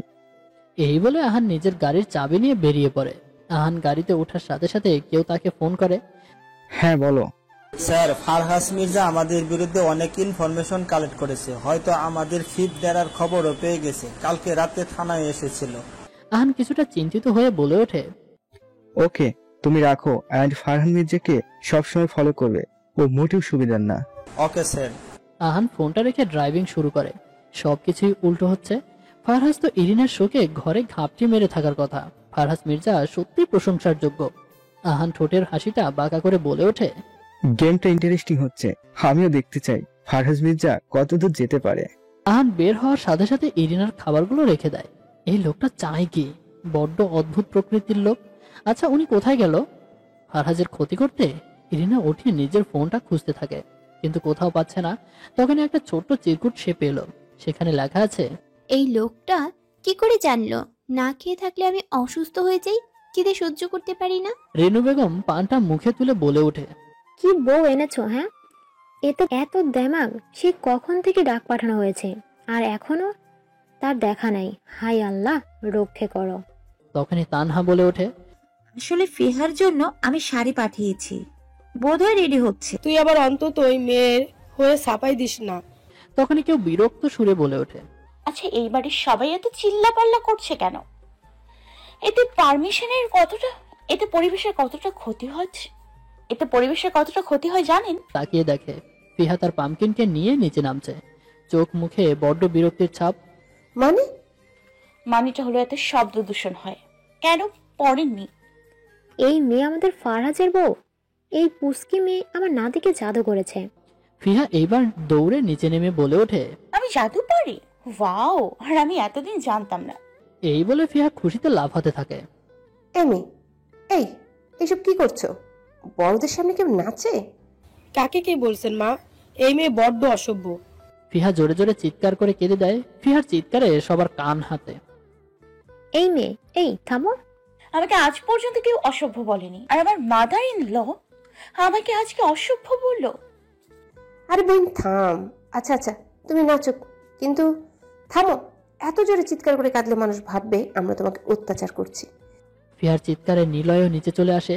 ফিহা এবার সোফায় উঠে বলে ওঠে, না না দিদুন, ফিহুকে অপমান আমি কিছুতেই মানবো না। এইবার আমি সত্যিকারের নাচবো, তাও আবার সোফায়। ফিহার কাণ্ডে সবাই ভেবাচাকা খেয়ে যায়। ভয়ঙ্করী স্টার জলসার দিদা আমাকে বাড়ি থেকে বের করবে তুমি? এইটা আমার শ্বশুর বাড়ি, আমার বরের বাড়ি, আর আমাকেই বের করে দিতে চাও? আমিও দেখবো কি করে পারো। এই মেয়ের সাহস দেখে আমি অবাক হয়ে যাই। আমাকে ভয়ঙ্কর স্টার জলসা দিদা বলা। ফিহার কথা শুনে তানহা ফারহাজের কাকি হেসে দেয়। সবাই তার দিকে রাগান্বিত দৃষ্টিতে তাকায়। আসলে হাসি কন্ট্রোল করতে পারি না তো, সরি। ফারহাজ কোথায়? দেখে যাক তার এই বউয়ের কাণ্ডকলাপ। আমার লাট সাহেবের বর অনেক ভালো, মাদার ইন ল আমাকে আগে থেকেই পারমিশন দিয়ে দিয়েছে ঝগড়া করার। লিটল প্রিন্সেস, এইসব কি করছো? নামো প্লিজ। কল মি ভাবি, ওকে? দেবরজি। দেবরজি। এইবার একটা ভালো দেখে গান ছাড়ো তো, আমি আর আমার পামকিন নাচবো। দেবরজি গান ছাড়ো তো, তাই না পামকিন? পামকিনও নিজের কান দুটো নাড়ায়। এই মেয়ে, তুমি কি এখন সত্যি নাচবে? সন্দেহ আছে? আমাকে যদি নাচতে না দেন আমি তো জোরে কাঁদবো আর সবাইকে বলবো আমাকে আপনারা বধূ নির্যাতন করছেন। এসব বুদ্ধি কই পাও নাতবো? আমি সেই ছোটবেলা থেকেই বুদ্ধিমান। ফারহাজের দাদির মাথায় হাত। আর এই যে দেবরজি গান ছাড়ো, আমার পছন্দের গান ছাড়বা, ওকে? আর তুমি নিজেও নাচবা। নয় হ্যাঁ, তাড়াতাড়ি করো। এই বলে ফিহা কোমরে শাড়ি গুজে নেয়। নীলাই কোনো রকম মাথা নাড়ায়। মিউজিক বক্সে বেজে ওঠে বাবা তোমার দরবারে সব পাগলের মেলা। ফিহার ফেভারিট গান। রেনু বেগমের এইসব কাণ্ড দেখে মাথা চক্কর দিয়ে ওঠে। ফিহা সোফায় শাড়ি গুজে উড়াধুরা তার পামকিনের সাথে নেচে যাচ্ছে। ফারহাজ নিজের ঘরে বসে কিছু ফাইল দেখছিল। এইরকম গান শুনে সে ঘর থেকে বেরিয়ে যায়। নিলয় বেচারাও বাধ্য হয়ে ফিহার সাথে তাল মিলিয়ে যাচ্ছে। ফারহাজ বাবা ও কাকা নিচে নেমে জাস্ট থ হয়ে যায়।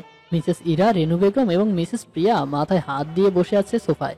উপর থেকে ফারহাজের দাদুন সবকিছু দেখে বেশ মজা নিচ্ছে।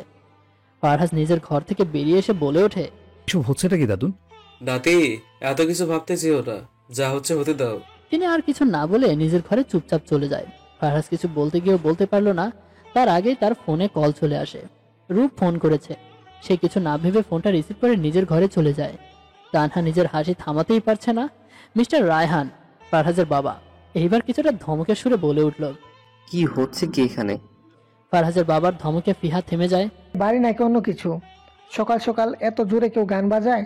কেন তোমরা দেখতে পারছো না বাড়ির নতুন বউ বাড়ির বড়দের সামনে ঢ্যাং ঢ্যাং করে নেচে যাচ্ছে? মানে কি এসবের? এই বাড়ির দেখি আর সম্মান থাকলো না। আমি আর এই বাড়িতে থাকছি না, আমি আজকেই গ্রামে চলে যাব। তখনই রাহাত বলে ওঠে, এসব কি বলছো পুপু? তুমি এতদিন পরে আমাদের বাড়িতে এসেছো, কেন চলে যাবে? তাহলে কি করবো তুই বল? এসব কাণ্ড দেখবো? কি অসহ্য বউ রে বাবা। আমাকে আবার অসভ্য বলা? কান্না করতে গেলে মিসেস ইরা তড়িঘড়ি করে ফিহাকে থামিয়ে বলে ওঠে, পুরে থাম বইন। এই তোমরা সবাই আপাতত চুপ করো, নাইলে এই মেয়েকে দিয়ে পুরো পাড়া জড়ো করবে। দিদুন, তুমি কি বললে? আমি পুরো পাড়া জড়ো করি? কিন্তু যখনই স্টার জলসার ভয়ঙ্কর দিদা এত চিল্লাপাল্লা করে শব্দ দূষণ করছিল, তার বেলায় গেছো না? বাহ ভাই বাহ, যত দোষ নন্দ ঘোষ। লিটল প্রিন্সেস থোড়ি ভাবি, এইসব ডায়লগ কোথা থেকে পাও বলো তো? আসলে আমার মামুনি আছে না, প্রচন্ড সিরিয়াল দেখতে ভালোবাসতেন, বিশেষ করে ভারতের সিরিয়াল। ওইখান থেকেই শুনেছি। আচ্ছা দেবজি, তোমরা কেউ দেখো না? না, আসলে আমি সারাদিন ভিডিও গেমে দেখি।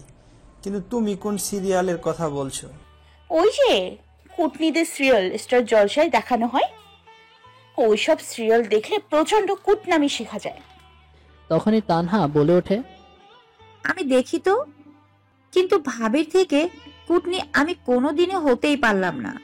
ছোট, তুই আমায় কুটনি বললি? এত বড় সাহস! মা দেখুন আপনার ছোট বৌমার কাণ্ড। ফারহাজ বাবা, তুমি দেখো। সিরিয়ালের এইসব চর্চা শুনে রেনু বেগম এক পলকে ইরাকে দেখে নেয়। এটা কি সেই মির্জা বাড়ি যেখানে সারা দিন গম্ভীরতা বহাল থাকতো? যা অবস্থা দেখছি, এটা মির্জা বাড়ি না, ঝগড়া বাড়ি লাগছে। মিসেস ইরা পানটা মুখে দিয়েই বলে ওঠে, সবই নায়ক বইয়ের কারিশমা। মিস্টার রাহাত ফারহাজের কাকা মিস্টার রায়হান এর কাঁধে হাত রেখে বলে ওঠে, ভাই যা দেখছি এই ঝগড়া থামার নয়, চলো অফিসে যাই, সেখানে গিয়ে নাস্তা করে নি। তাই ভালো। এই বলে রায়হানের রাহাত চলে যায়। তানহা আর মিসেস প্রিয়া একে অপরের সাথে ঝগড়া করে নিচ্ছে। ফিহা পামকিনকে নিয়ে বসে ফ্রিতে বিনোদন নিচ্ছে। ছোটবেলা থেকেই তার ঝগড়া দেখতে বেশ ভালো লাগে। নিলয় বেচার আর না পেরে নিজের ঘরে চলে যায়। রেনু বেগম সবকিছুর মধ্যে একটা জিনিস বেশ খেয়াল করেন, ফিহার সব কর্মকাণ্ড কার সাথে যেন বেশ মিল আছে। মিসেস ইরা আর না পেরে বলে উঠলেন, সবাই চুপ, আর কোনো ঝগড়া না। কি শুরু করেছো কি তোমরা? বড় বৌমা তুমি নিজের ঘরে যাও, আর ছোট বৌমা নিজের কাজে যাও। মিসেস প্রিয়া ও তানহা চুপ হয়ে যায়। মিসেস ইরা ফিহার দিকে তাকিয়ে বলে ওঠে, তুমি আপাতত নিজের ঘরে যাও, দয়া করে দেখো ফারহাজ দাদা ভাইয়ের কিছু লাগবে কিনা।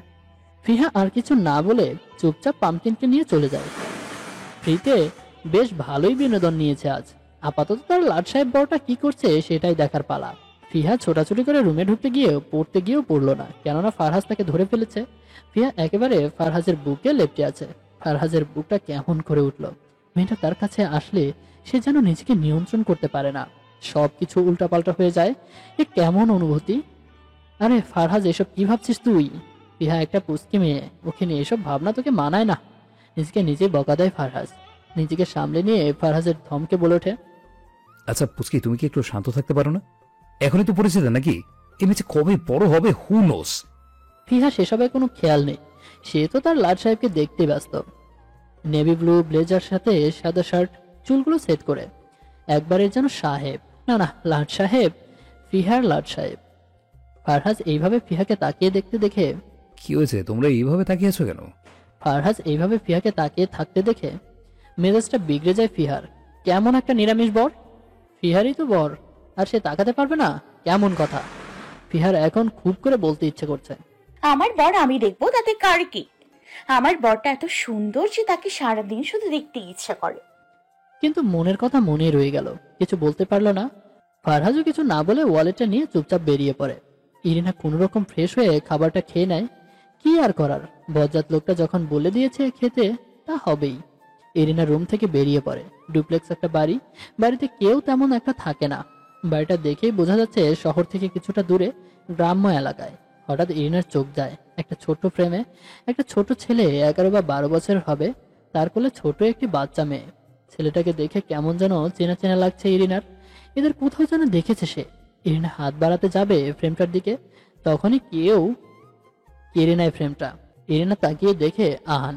আহান কোনো রকম কথা কাটানোর জন্য বলে ওঠে, এখানে কি করছো?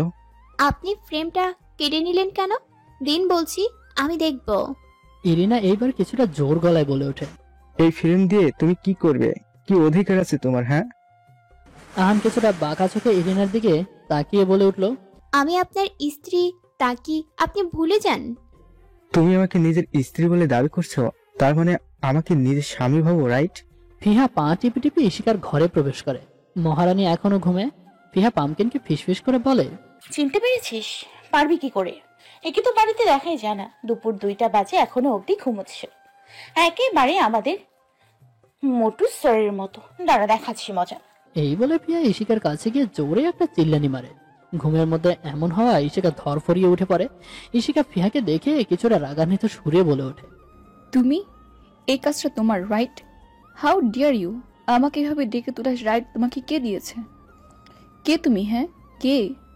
ফিহা মাথাটা চুলকে বলে ওঠে, ভুলে গেলে তোমার ভাইয়ের সাথে আমার বিয়ে হয়েছে। ও, ভুলতেই পারো। তুমি তো আবার অমাবস্যার চাঁদের মতো, যাকে খুব কমই দেখা যায়। তো ভুলে গেলে মনে করিয়ে দিই, আমি তোমার অন অ্যান্ড অনলি বড় ভাবি।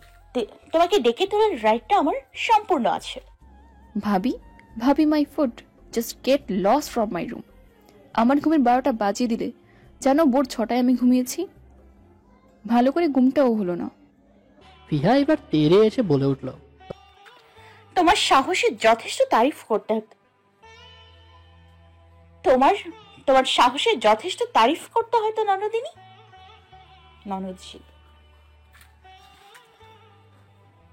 তোমার সাহসের যথেষ্ট তারিফ করতে হয়তো ননদজি। তুমি মিসেস ফারহাজ মির্জাকে বেরিয়ে যেতে বলো। এক্ষুনি যাও, ফ্রেশ হয়ে খেতে বসবে, চলো। আমি যাব না। এখন কি তোমার মতো পুচকির কথা শুনে আমাকে চলতে হবে নাকি? তখনই দাদুন এসে বলে ওঠে, হ্যাঁ, ফিহার কথা শুনে তোমাকে চলতে হবে। দাদুনকে দেখে ইশিকা থেমে যায়। দাদুন আবারও বলে ওঠে, ফিহা হয়তো তোমার থেকে বয়সে ছোট, কিন্তু সম্পর্কে তোমার থেকে যথেষ্ট বড়। সুতরাং ভাবিকে সম্মান দিতে শিখো। দাদুন, দেখুন না, ননদজিকে বলেছি তাড়াতাড়ি ফ্রেশ হয়ে খেতে, আর উল্টো আমাকেই ধমকায়। হ্যাঁ, যাও তাড়াতাড়ি ফ্রেশ হয়ে আসো। ইশিকার ইচ্ছে করছে ফিহাকে একটা রাম ধমক দিতে, কিন্তু দাদুন থাকা বিধায় সে চুপচাপ উঠে পড়ে। কিন্তু এই পুচকিকে দেখে নিবে সে। ইশিকা চলে যেতে এই ফিহা আর দাদুন একে অপরের হাতের সাথে তালি দেয়। সত্যি আবার এই ফিয়া দিদিভাই পারবে সকলকে টাইট করতে। দাদুন, আর এই মিশনের নাম হচ্ছে টাইটিং মিশন, আর আমার মিশনের পার্টনার হবে তুমি দাদুন। আমি পার্টনার? তার মানে তো আমি ধন্য হয়ে গেলাম দিদিভাই। ফারহাজ থানায় ঢুকতেই একটা জিনিস বেশ লক্ষ্য করলো, সকলেই তাকে কেমন করে যেন দেখছে। ফারহাজের বুঝতে অসুবিধা হয় না যে সকলে তার বিয়ের খবরটা জানে। এতে আশ্চর্য হওয়ার কোনো কারণই নেই। খবর বাতাসে ছড়িয়ে পড়ে দ্রুত সময়। মির্জাবাড়ির খবর তো আরো দ্রুত সময়ে ছড়িয়ে পড়ে। ফারহাজ বিষয়টা নিয়ে মাথা না ঘামিয়ে কেবিনে বসে পড়ে। তখনই রুমে ঢুকে কিছু বলতে যাবে, তার আগেই ফারহাজ তাকে থামিয়ে দিল। বলে ওঠে, আমার বিয়ে নিয়ে যদি কোনো কথা থাকে তাহলে তুমি যেতে পারো। পার্সোনাল লাইফ আর প্রফেশনাল লাইফের মাঝখানে আমি আনতে পছন্দ করি না, তা তুমি জানো। ওকে স্যার, ওই ব্যাপারটা আমি স্কিপ করে যাচ্ছি। কিন্তু স্যার, আপনি যে বললেন যারা আবার যে খুন করে যাচ্ছে তারা নিশ্চয়ই বড় কোনো গ্যাং। তাদের ডেরার ঠিকানাটা কি আপনি পেয়েছেন? মানে তাহলে তো আমরা অনায়াসে তাদের বের করতে পারবো। প্রথমত তাদের খুনগুলো করার পেছনে যে কারণসমূহ রয়েছে তার মধ্যে একটি হলো বিজনেস। কিন্তু কিভাবে স্যার? অবশ্যই খুনি একজন বিজনেসম্যান, তাই সে বেছে বেছে বিজনেসম্যানদেরই টার্গেট করছে। আর মেইন পয়েন্ট, আমি যতটুকু ইনফরমেশন কালেক্ট করলাম, বডিগুলোতে যে বিষ পাওয়া গেছে তা আমাদের দেশীয় প্রোডাক্ট হতেই পারে না। বিষগুলো বিদেশে ইন্ডাস্ট্রিতে বানানো হয়, কিন্তু গোপন ভাবে। আর আমাদের দেশেও তৈরি করা হচ্ছে, বলতে গেলে আমাদের শহরের আশেপাশে। আর যারা খুনগুলো করছে তারাই তৈরি করছে। কিন্তু কোথায় তৈরি করা হচ্ছে সেটা জানলে তো এখানে ফোর্স নিয়ে হামলা করতে যেতাম, কিন্তু আন্দাজ করতে পারছি। এখন শুধুই সুযোগের অপেক্ষা। শেষের কথাটা ফারহাজ বিড়বিড় করে বলাতে রূপ শোনেনি। স্যার কিছু বললেন? না, আপাতত তুমি বাকি বডিগুলো ময়নাতদন্তের রিপোর্ট চেক করো। ওকে। রূপ আর কিছু না বলে বেরিয়ে যায়। এদিকে ফারহাজ ভাবতে থাকে, যে করেই হোক এই কেসের সুরাহা করতেই হবে। প্রচন্ড প্রেশার আসছে, খুনিকে আর বাইরে থাকতে দেওয়া যাবে না। তখনই ফারহাজের ফোনে ফোন আসে। ফারহাজ ফোনটা তুলে দেখে তার অ্যাডভোকেট বন্ধু এরশাদের ফোন। হ্যাঁ এরশাদ, বল। দোস্ত, তুই বলেছিলি না কালকে ডিভিশনের জন্য অ্যাপ্লাই করবি? কালকে আমার চেম্বারে চলে আয়। আর হ্যাঁ ভাবি, তোর ওয়াইফ আসলেও বেটার হয়, কেননা ডিভোর্সের ব্যাপারে তোর ওয়াইফের মতামতও সমান গুরুত্ব দেই। আমার মনে হয় না এখানে ফিহার মতামতের কোনো প্রয়োজন আছে। আমি ওকে এইসব বিষয়ে এখন আপাতত আনতে চাইছি না। আমি জানি আমার সিদ্ধান্ত ফিয়া মেনে নেবে। আমি কালকে একই তো চেম্বারে যাব। ওকে, যা ভালো বুঝিস। কিন্তু ডিভোর্সটা কি ছেলে পক্ষ থেকে? বলতে পারিস 2 পক্ষ থেকে, এতে ফিয়াও মুক্তি পেয়ে যাবে। সব সম্পর্ক ছিন্ন করে কি মানুষের মুক্তি মেলে? এমন যেন না হয় এর সম্পর্কের ছিন্ন করতে গিয়ে এই সম্পর্কের মায়ায় পড়ে গেলি। ফারহাজ গলাটা কিছুটা পরিষ্কার করে বলে, কি বলতে চাইছিস কি?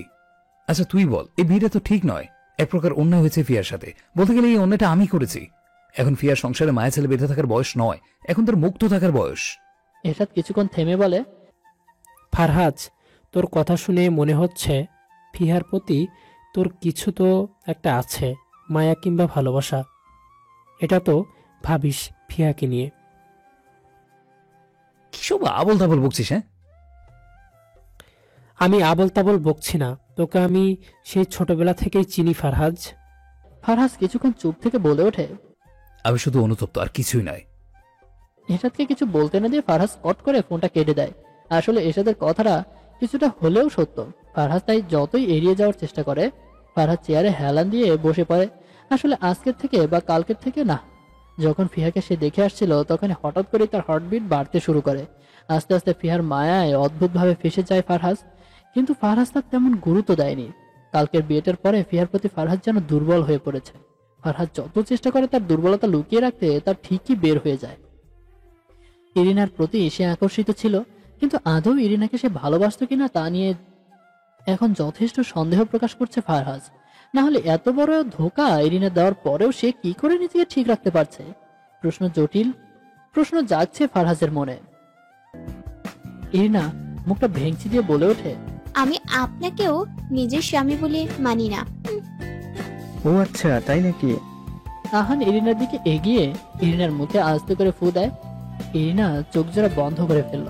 ইরিনার বুকটা ধুপ করে উঠল, কেননা এই কাজ ছোটবেলায় শুধু একজনই করত। আহান জানে না সে কেন করলো, কিন্তু করতে বড্ড ইচ্ছা করলো। আহান মুস্কি হেসে চলে যেতে নিলেই ইরিনা খপ করে তার হাত ধরে ফেলে। আহান তাকিয়ে দেখে ইরিনা প্রশ্নবোধক চাহনিতে তার দিকে তাকিয়ে আছে। কি আপনার পরিচয়? আহান ইরিনার থেকে নিজের হাত জোড়া ছাড়িয়ে বলে ওঠে, কি আবার, তোমার পর আহান আহমেদ। ইরিনাকে আর কিছু বলতে না দিয়ে আহান চলে যায়। আহান নিজের রুমে গিয়ে যত্ন সহকারে ছবির ফ্রেমটা রেখে দেয়। এটা ফিহা ও আহানের ছোটবেলার ছবি। এটা একমাত্র শেষ ছবি আহানের তার আদরের ছোট বোনের সাথে। আহান ছবিটার চোখ বুলিয়ে নেয়, চোখ থেকে এক ফোঁটা জল গড়িয়ে পড়ে তার। আর এদিকে ইরিনা টুর দেয় অতীতে, কিভাবে তাদের দেখা হয়েছিল। ইরিনা যখন কানাডায় ইঞ্জিনিয়ারিং করতে যায়, সেখানে আহানের সাথে তার দেখা হয়। একদিন ইরিনাকে কয়েকজন মিলে ডিস্টার্ব করছিল, সেখানে আহান ইরিনাকে সেভ করে। সেখান থেকেই তাদের পরিচয়। আস্তে আস্তে তাদের মাঝে বন্ধুত্বের সৃষ্টি হয়। কিন্তু আহানের মধ্যে ইরিনা খেয়াল করতো আহান তাকে পছন্দ করে, তাই সে আহানকে অ্যাভয়েড করতো, মূলত ফারহাজের জন্যই। ফারহাজকে সে ভালোবাসে, কিন্তু আহানের অজান্তেই ইরিনা জেনে যায় আহান একজন ক্রিমিনাল, বিভিন্ন খুনের সাথে সে জড়িত। তাই আহান ইরিনাকে সবসময় চুপ থাকার জন্য বিভিন্ন ভাবে হুমকি দিত। ইরিনাকে সে বোঝাতো সে ইরিনাকে ভালোবাসে, তাই ইরিনা এক প্রকার বাধ্য হয়ে বাংলাদেশে চলে যায়। বাংলাদেশেও বিভিন্নভাবে আহান তাকে হুমকি দিত, এমনকি এঙ্গেজমেন্টের দিনও তাকে জোর করে বিয়েটা করে ফেলে। কিন্তু ইরিনা এখন বুঝে গিয়েছে আহান তাকে শুধু গুটি হিসেবে ব্যবহার করেছে, যাতে ফারহাজ ভেঙে পড়ে এবং মির্জা বাড়ির সম্মান নষ্ট হয়ে যায়। কিন্তু ফারহাজের সাথে বা মির্জা বাড়ির সাথে কিসের শত্রুতা আহানের? ইশিকার থেকে ফিহার কাহিনী শুনে তানহা হাসতে হাসতে শেষ। মা, তুমি ওই মেয়ের কথা শুনে হেসে যাচ্ছ? আমাকে মজা দেখাবে তাই না? আমি ওকে এমন শিক্ষা দিব, তুমি দেখে নিও। এই ইশিকা মির্জার সাথে পাঙ্গা নেওয়ার মজা তুমি বুঝবে। এদিকে ফিহা গাল ফুলিয়ে বসে আছে, কেননা এখন সে শপিং মলে ফারহাজের সাথে। ফারহাজ থানা থেকে আসার সাথে সাথেই ফিহাকে নিয়ে চলে এসেছে শপিং এ, কেননা ফারহাজ বুঝতে পেরেছে ফিহা শাড়িতে একদমই কমফোর্টেবল না। এর জন্য বেশ কথা শুনতে হয়েছে মিসেস প্রিয়ার কাছে। রেনু বেগমও কম কথা শোনায়নি, কিন্তু ফিহা উল্টে ঝগড়া করে এসেছে। ফারহাজ এক কোণে দাঁড়িয়ে ফোন টিপে যাচ্ছে। ফিহা বলেছিল তাকে জামা চুজ করে দিতে, কিন্তু ফারহাজ সাফ সাফ মানা করে দিয়েছে। তার ভাষ্যমতে মেয়েদের জামা চুজ করা অত্যন্ত জটিল একটা ব্যাপার। ফিহা চারপাশে একবার চোখ বুলিয়ে নেয়। কত হাজবেন্ড তার স্ত্রীর ড্রেস চুজ করে দিচ্ছে, ফারহাজ কেন পারবে না? ফিহা গালটা ফুলিয়ে ফারহাজের কাছে গিয়ে বলে উঠল, হয়ে গেছে কেনাকাটা? ওকে, আমি বিল পে করে আসি। আর শোনো, দাদুন বলে দিয়েছে কালকে থেকে তুমি স্কুলে যাবা প্রতিদিন, সুতরাং স্কুলের প্রয়োজনীয় কিছু জিনিসও কিনে নাও। শুনুন না, আমি কিছুই কিনিনি, আমি তো কিছুই চুজ করতে পারছি না, আপনি একটু করে দিন না। আমি আগেও বলেছি ফিয়া, আমি এসব পারি না। দেখুন না, সবাই তার স্ত্রীকে চুজ করে দিচ্ছে। ফারহাজ ফোনের দিকে তাকিয়েই বলে ওঠে, ফিহা তোমাকে আমি আগেও বলেছি, এখনো বলছি, নিজেকে আমার স্ত্রী ভাবতে আসবে না। ফারহাজ কিছুটা বিরক্তির সুরে বলে ওঠে, ভাবার আছেটা কি? আমরা কি মিথ্যে মিথ্যে স্বামী স্ত্রী? আপনি আমার অন অ্যান্ড অনলি বর, আপনি পছন্দ করে দেবেন।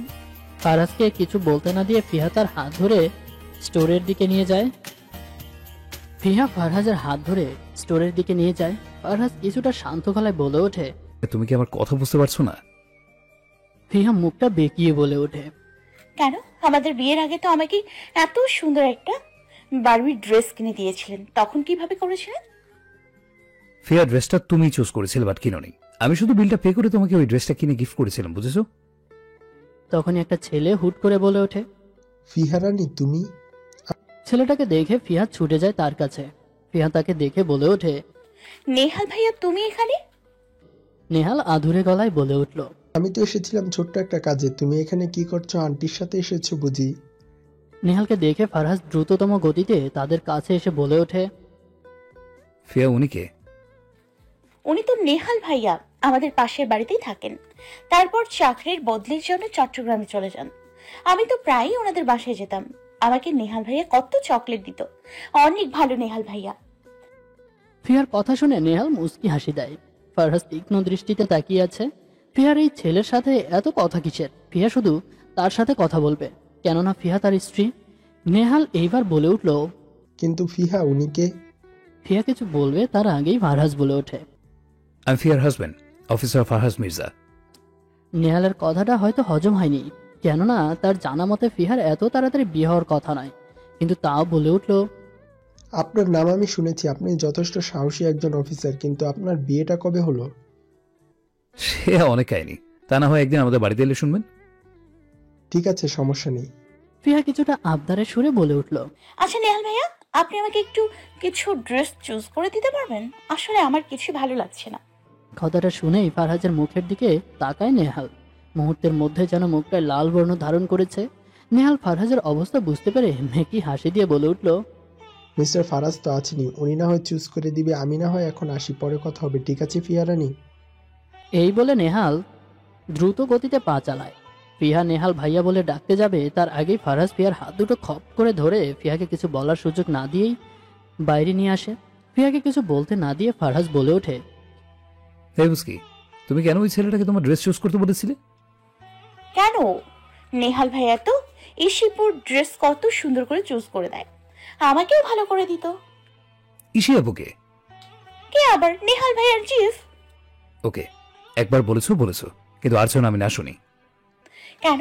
আপনি নিজে তো চুজ করে দেন না, এখন অন্যদের বলে রাগ করেন? ফিয়ার আজকাল ফারহাজকে বুঝতেই পারে না, ওনার মনে কি চলে তার ফিয়ার ছোট মাথায় ঢুকেই না। ফারহাজ ফিয়ার দিকে ঝুঁকে বলে ওঠে, আমি রাগ করবো, আবার আমি তোমাকে সব ড্রেস চুজ করে দেবো, কেননা এই অধিকারটা শুধুই আমার। তোমার সব কিছুতেই শুধু এই ফারহাজ মির্জার অধিকার। তোমার প্রত্যেকটা হৃৎপিণ্ডের প্রতিটা কম্পন ওই ফারহাজ মির্জার নামে কম্পিত হবে, বুঝকি? ফারহাজের প্রতিটা কথাই ফিসফিস করে বলছিল, যার প্রতিফলে ফিহার ছোট্ট হৃৎপিণ্ডে ছোট করে কম্পন করে উঠল। গাড়িতে চুপচাপ বসে আছে ফিহা। ফারহাজ ড্রাইভিং করে যাচ্ছে। ফারহাজ জানে না সে হঠাৎ করে কথাটি কেন বলল, কিন্তু ফিহার জন্য কথাটি প্রযোজ্য ছিল। আচ্ছা, ফারহাজ নিজে কিছুক্ষণের জন্য হলেও কি জেলাচ্ছিল? নিজেকে নিজে প্রশ্ন করে ফারহাজ। মধ্যবয়স্ক লোকটি নিজের লোকদের উদ্দেশ্য করে বলে ওঠে, কি খবর? বিষ সাপ্লাই কতটুকু হলো? স্যার, প্রায় হয়ে গেছে, আপনি চিন্তা করবেন না। যারা আমাদের সাথে ডিল করতে নাখুশ করে দিয়েছে তাদের সবাইকে আজ রাতের মধ্যে শেষ করে দেওয়া হবে। মধ্যবয়স্ক লোকটা মুখের হাসিটা চওড়া করে বলে ওঠে, গুড, ভেরি গুড। আমার বই শুধু একটাই কথা, যারা আমার সাথে শত্রুতা করবে, আমার পথে কাটা হয়ে আসবে, তাদের সবাইকে আমি আমার পথ থেকে সরিয়ে ফেলি। কিন্তু কিং স্যার, পুলিশরা তো এই কেসের সুরাহা করতে পাগল প্রায় হয়ে গেছে। আহান স্যারের ফোন এসেছিল। ফারহাস মির্জা আমাদের ধরতে বিভিন্ন প্ল্যান শুরু করে দিয়েছে। লোকটা এবার উচ্চ সুরে বলে উঠল, পুরো পুলিশ ফোর্সকে নাকানি চুবানি খাওয়ার ক্ষমতা রাখি। ফারহাস মির্জার ভয় আমাকে দেখাতে শোনা, ওর মতো আরেকজনও এই সাহস দেখাতে এসেছিল। তার পরিণামও ছিল খুবই ভয়ঙ্কর। আর আহানের কথা, আহানকে আমি এসব খুনের দায়ে ফাঁসিয়ে দিব, যেখানে আহানের ওসব খুনের পিছনে কোনো হাতই নেই। এদিকে আহান বারবার ফোন করে যাচ্ছে, কিন্তু তার কিং স্যার ফোনটা তুলছেই না। বাধ্য হয়ে আহান ফোনটা কেটে দেয়। কিং স্যারের কি হয়েছেটা কি? আহান উঠে দাঁড়িয়ে দেখে ইরিনা বাগানে হেঁটে হেঁটে সবকিছু দেখে যাচ্ছে। মুখে রয়েছে একরাশ বিষণ্ণতা, পরনে আহানের এনে দেওয়া সবুজ রঙের শাড়ি। আহানের কেন যেন ইরিনার বিষণ্ণ চেহারাটা দেখতে ভালো লাগছে। সে বাইরে চলে যায়। পাশে কারো উপস্থিতি টের পেয়ে ইরিনা পিছনে তাকিয়ে দেখে আহান পরনে নর্মাল একটা শার্ট। তাতেও যেন তাকে বেশ সুন্দর লাগছে। ইরিনা মুখ ঘুরিয়ে নেয়। কিং স্যারের হয়েছেটা কি? আরে আজিব, মুখ ঘোরানোর কি আছে? তোমরাই তো বর। ইরিনা কিছুটা সোজা হয়ে বলে ওঠে, আচ্ছা, আপনি যেহেতু আমার বর, একটা প্রশ্নের উত্তর দিবেন প্লিজ। বলো। কে কিং স্যার? আহান পকেটে হাত ঢুকিয়ে বলে ওঠে, ইরিমনি, আজকাল তুমি আমার প্রত্যেকটা পদক্ষেপ, প্রত্যেকটা কথা লক্ষ্য করছো। কারণটা জানতে পারি কি? আগে আপনি আমার প্রশ্নের উত্তর দিন। আপাতত এতটুকু জেনে রাখো, কিং স্যার আমার জীবনের একটি গুরুত্বপূর্ণ অংশ। বলতে পারো কিং স্যার আছে বলেই আমি আজকে আহান আহমেদ। কিং স্যার না থাকলে হয়তো আজকের আহান আহমেদ অকালেই ঝরে যেত। এদিকে ফিহা অবাক চোখে তাকিয়ে আছে ফারহাজের দিকে, কেননা ফারহাজ নিচে ছোট্ট বিছানার মতো তৈরি করে ফেলেছে। ফিহা ঠোঁট উল্টে বলে ওঠে, লাট সাহেব বর, এখন আপনি এই ফিহাকে তার কিউট পামকিনের জন্য নিচে বিছানা করে দিলেন। আমরা দুজন নিচে ঘুমাবো। ফারহাজ উঠে দাঁড়িয়ে ফিহার কাছে গিয়ে বলে ওঠে, সে সাধু কি আমার আছে? আমি নিচে ঘুমাবো আর আপনি আর আপনার পামকিনকে নিয়ে বেরিয়ে ঘুমান। দাদনের জন্য তো আর আমি এখন অন্য রুমে ঘুমাতেও পারবো না। ফিহা কিছুটা অবাকের সুরে বলে ওঠে, কিন্তু আপনার তো নিচে ঘুমানোর অভ্যাস নেই। আপনি বরং বেডে ঘুমিয়ে যান, আমি আর পামকিন নিচে ঘুমিয়ে পড়ি। এই বলে ফিহা নিচু ঘুমাতে গেল। ফারহাজ ফিহাকে থামিয়ে বলে ওঠে, একদম না, বেডে ঘুমাতে যাও। ভুলে গেলে কালকে তোমার স্কুল, নিচে ঘুমালে পিঠ ব্যথা করবে, তখন কি হবে? তো কালকে থানায় যেতে হবে।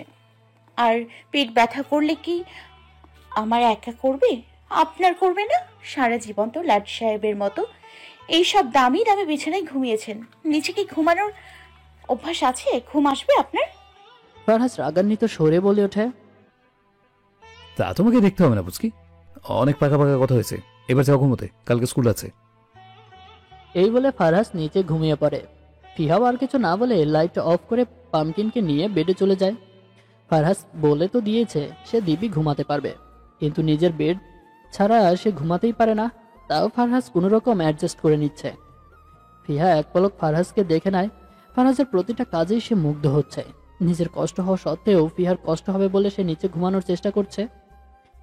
ফিহা বেড থেকে নেমে ফারহাজের কাছে গিয়ে দেখে ফারহাজ ঘুমে আচ্ছন্ন। দেখেই বোঝা যাচ্ছে ফারহাজের কষ্ট হচ্ছে ঘুমাতে। ফিহা কিছুটা নরম সুরে বলে ওঠে, লাট সাহেবের এখানে ঘুমাতে কষ্ট হচ্ছে আর আমি বেডে কি করে ঘুমাবো? ফিহা বিনা সংকোচে ফারহাজের পাশে আস্তে করে শুয়ে পড়ে। বাইরে জানালা থেকে চাঁদের আলো এসে ফারহাজের মুখটাকে যেন আরো আলোকিত করে রেখেছে। মনোমুগ্ধকর পরিবেশ যাকে বলে। ফিহা হাতের উপর ভর করে তার বরকে দেখে যাচ্ছে। ফিহা জানে না তার কেন এত ফারহাজকে আপন লাগে। ফিহার ধারণা মতে সে যদি কারো কাছে সব থেকে বেশি সুরক্ষিত থাকে তাহলে তার লাট সাহেব বর। আচ্ছা, লাট সাহেবকে তার কাছে এত আপন লাগে কেন? তাহলে কি বিয়ের মতো পবিত্র বন্ধনে আবদ্ধ হওয়ার সাথে সাথে কি ফারহাজ ফিহার সবকিছুতে অবস্থান করছে? এমনকি ফিহার প্রতিটি স্পন্দন ফারহাজের নামে কম্পিত হয়। মাঝরাতে নিজের হাতে ভারী কিছু অনুভব করতে ফারহাজের ঘুমটা আলগা হয়ে যায়। সে পাশে তাকিয়ে শুনতে পায় ফিহার ছোট্ট নিঃশ্বাসের শব্দ। ফিহা ফারহাজের হাত জড়িয়ে ঘুমিয়ে আছে। ফারহাজের বুঝতে বাকি রইল না ফিহা বেড ছেড়ে নিচে এসে ঘুমিয়ে পড়েছে। এই পুস্কিটাও না, যার জন্য এত কষ্ট করে নিচে ঘুমিয়েছে ফারহাজ, সে দিব্যি এখন নিজে এসে ঘুমিয়ে পড়েছে। ফারহাজের উচিত এখন রাগ করা, প্রচুর রাগ করা। ফিহাকে উঠিয়ে গালে আস্তে করে একটা চর বসিয়ে দেওয়া। কিন্তু ফারহাজের কেন যেন কোনো রাগ হচ্ছে না, অন্যরকম অনুভূতি হচ্ছে। ফারহাজের বেড জুড়ে এখন পামকিনের রাজত্ব চলছে। ফারহাজ খুঁটিয়ে খুঁটিয়ে ফিহাকে দেখতে থাকে। ফিহার সেই নীলমণিযুক্ত চোখজোড়া বন্ধ হয়ে রয়েছে। যখন সেই চোখজোড়া ফারহাজের দিকে গভীর দৃষ্টি নিক্ষেপ করে, তখন যেন ফারহাজ একেবারে ঘায়েল হয়ে যায়। ফারহাজ মির্জাকে একটুখানি মেয়ে ঘায়েল করার ক্ষমতা রাখে। স্ট্রেঞ্জ। ফারহাজের বড্ড ইচ্ছে করছে পুস্কিটার চোখের পাতা হালকা করে ঠোঁটের স্পর্শ দিতে। ফারহাজ নিজের ইচ্ছেকে দমন করতে পারল না। হালকা করে ফিয়ার চোখের পাতায় চুমু খেলো। ফারহাজ তাড়াতাড়ি উঠে দাঁড়ায়। কি করছিস কি? ফিহার ঘুমন্ত অবস্থায় এভাবে চুমু খাওয়াটা কি উচিত হলো? আপাতত ফারহাজের নিজের কাছে নিজেরই চোর লাগছে। কাউকে না বলে চুমু খাওয়াটাও মনে হয় অন্যায়। কিন্তু ফিহা তো ফারহাজের বউ। ফারহাজ জানালার কাছ ঘেঁষে দাঁড়ায়। ফারহাজ নিজেকে নিজে বোঝাতে চেষ্টা করে। কিছু কিছু অনুভূতি সত্যি অদ্ভুত। এই সময় অনুভূতি আমাদের কাছে এসে নতুন নতুন অভিজ্ঞতার সাথে পরিচয় করে দেয়। রাতের সকলের চোখে ঘুম থাকলেও একজনের চোখে ঘুম নেই। সে হলো ইশিকা, যার জন্য সে প্রতি রাতে কষ্ট পায়। সে তো দিব্যি তাকে ছেড়ে ভালো চাকরি করছে, হয়তো বিয়েও করে ফেলেছে। সব থেকে বড় কথা, তার কাছে ইশিকা তো একটি অযোগ্য মেয়ে, যার কোনো গুণ নেই। সে শুধু নিজের বাবার টাকা উড়াতে পারে। সারাদিন নাইট ক্লাব পার্টি করে কাটিয়ে দেয়। নিজের ফোনটা বের করে ইশিকা কারো ছবি দেখতে থাকে। নিজের অজান্তেই মুখ থেকে বেরিয়ে আসে নেহাল নামটি। সকালে রেনু বেগম নিচ থেকে নামতে নামতে মিসেস ইরাকে দেখে বলে কই এইবারে ঝগড়াটে বউ কোথায়? তখনই মিসেস প্রিয়া ঘুমো ঘুমো মুখ নিয়ে এসে বলে ওঠে, মনে হয় এখনো ঘুমাচ্ছে। এইসব মেয়েটা পারেটা কি? মিসেস প্রিয়াকে দেখেই বোঝা যাচ্ছে তিনি মাত্র ঘুম থেকে উঠেছেন। তখনই তানহা বলে ওঠে, সবাইকে নিজের মতো মনে করো না ভাবি। সারাদিন নিজের বান্ধবীদের সাথে গল্প করে কাটিয়ে দাও, আর ঘুম থেকে উঠো সকাল 10টার দিকে। এই ছোট, আমার সাথে একদম সকাল সকাল লাগতে আসবি না, বলে দিলাম। মিসেস ইরা বিরক্তি নিয়ে বলে ওঠে, আরে তোমরা থামবে? সকাল সকাল কি শুরু করেছো?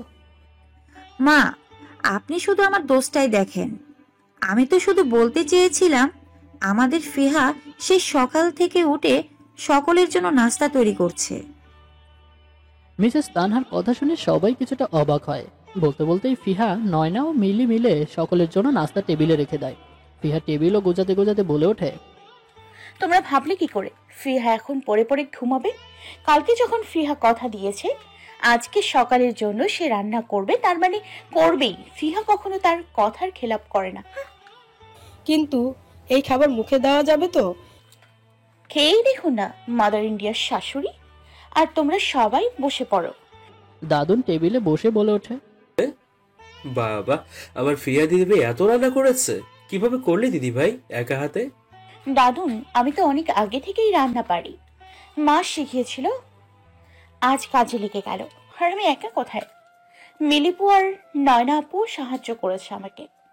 ফারহাজ ঘড়ি পড়তে পড়তে নিচে নেমে এসে দেখে ফিহা সবাইকে খাবার সার্ভ করছে।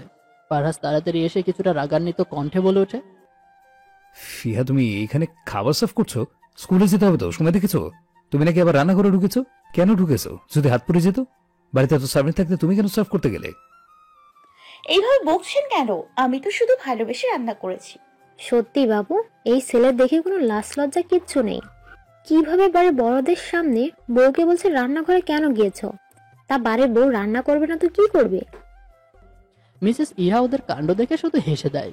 মনে হয় ওর বউ সামান্য রান্না করাতে মুচড়ে যাবে। ঢং। ফারহাজ রেগে কিছু বলতে যাবে, তার আগেই দাদুন বলে ওঠে, ফারহাজ থামো, ফিয়া দিদি ভাই আজকে একটু ভালোবেসে রান্না করেছে, আর বকোটা। তখনই রায়হান আর রাহাত এসে বসে পড়ে। লাট সাহেব, শ্বশুরজি আর কাকাজিও চলে এসছে, আপনি বসে পড়ুন। ফারহাজও একটা চেয়ার নিয়ে বসে পড়ে। ফিহা সবাইকে নাস্তা সার্ভ করে দেয়। ফারহাজ পরোটা খেয়ে আবারও সেই স্বাদটা পেল। অন্য কেউ পেল কিনা জানে না, কিন্তু ফারহাজ সেই স্বাদটুকু পেল। কেন বারবার সেই এত বছর আগের স্বাদ ফিহার রান্নাতে ফারহাজ পায়, তার উত্তর নেই ফারহাজের কাছে। দাদুন হয়তো ফারহাজের অবস্থাটা বুঝতে পারলো। এতদিন পরে সেই আগের স্বাদটুকু পেয়ে চোখে জল চলে আসলো তার। দাদুনও ফারহাজের সাথে সাথে আরেকজন সেই একই স্বাদ পেল। গাড়ি নিয়ে দাঁড়িয়ে আছে ফারহাজ ফিহার অপেক্ষায়। ফিহাকে একেবারে স্কুলে নামিয়ে এসে থানায় যাবে।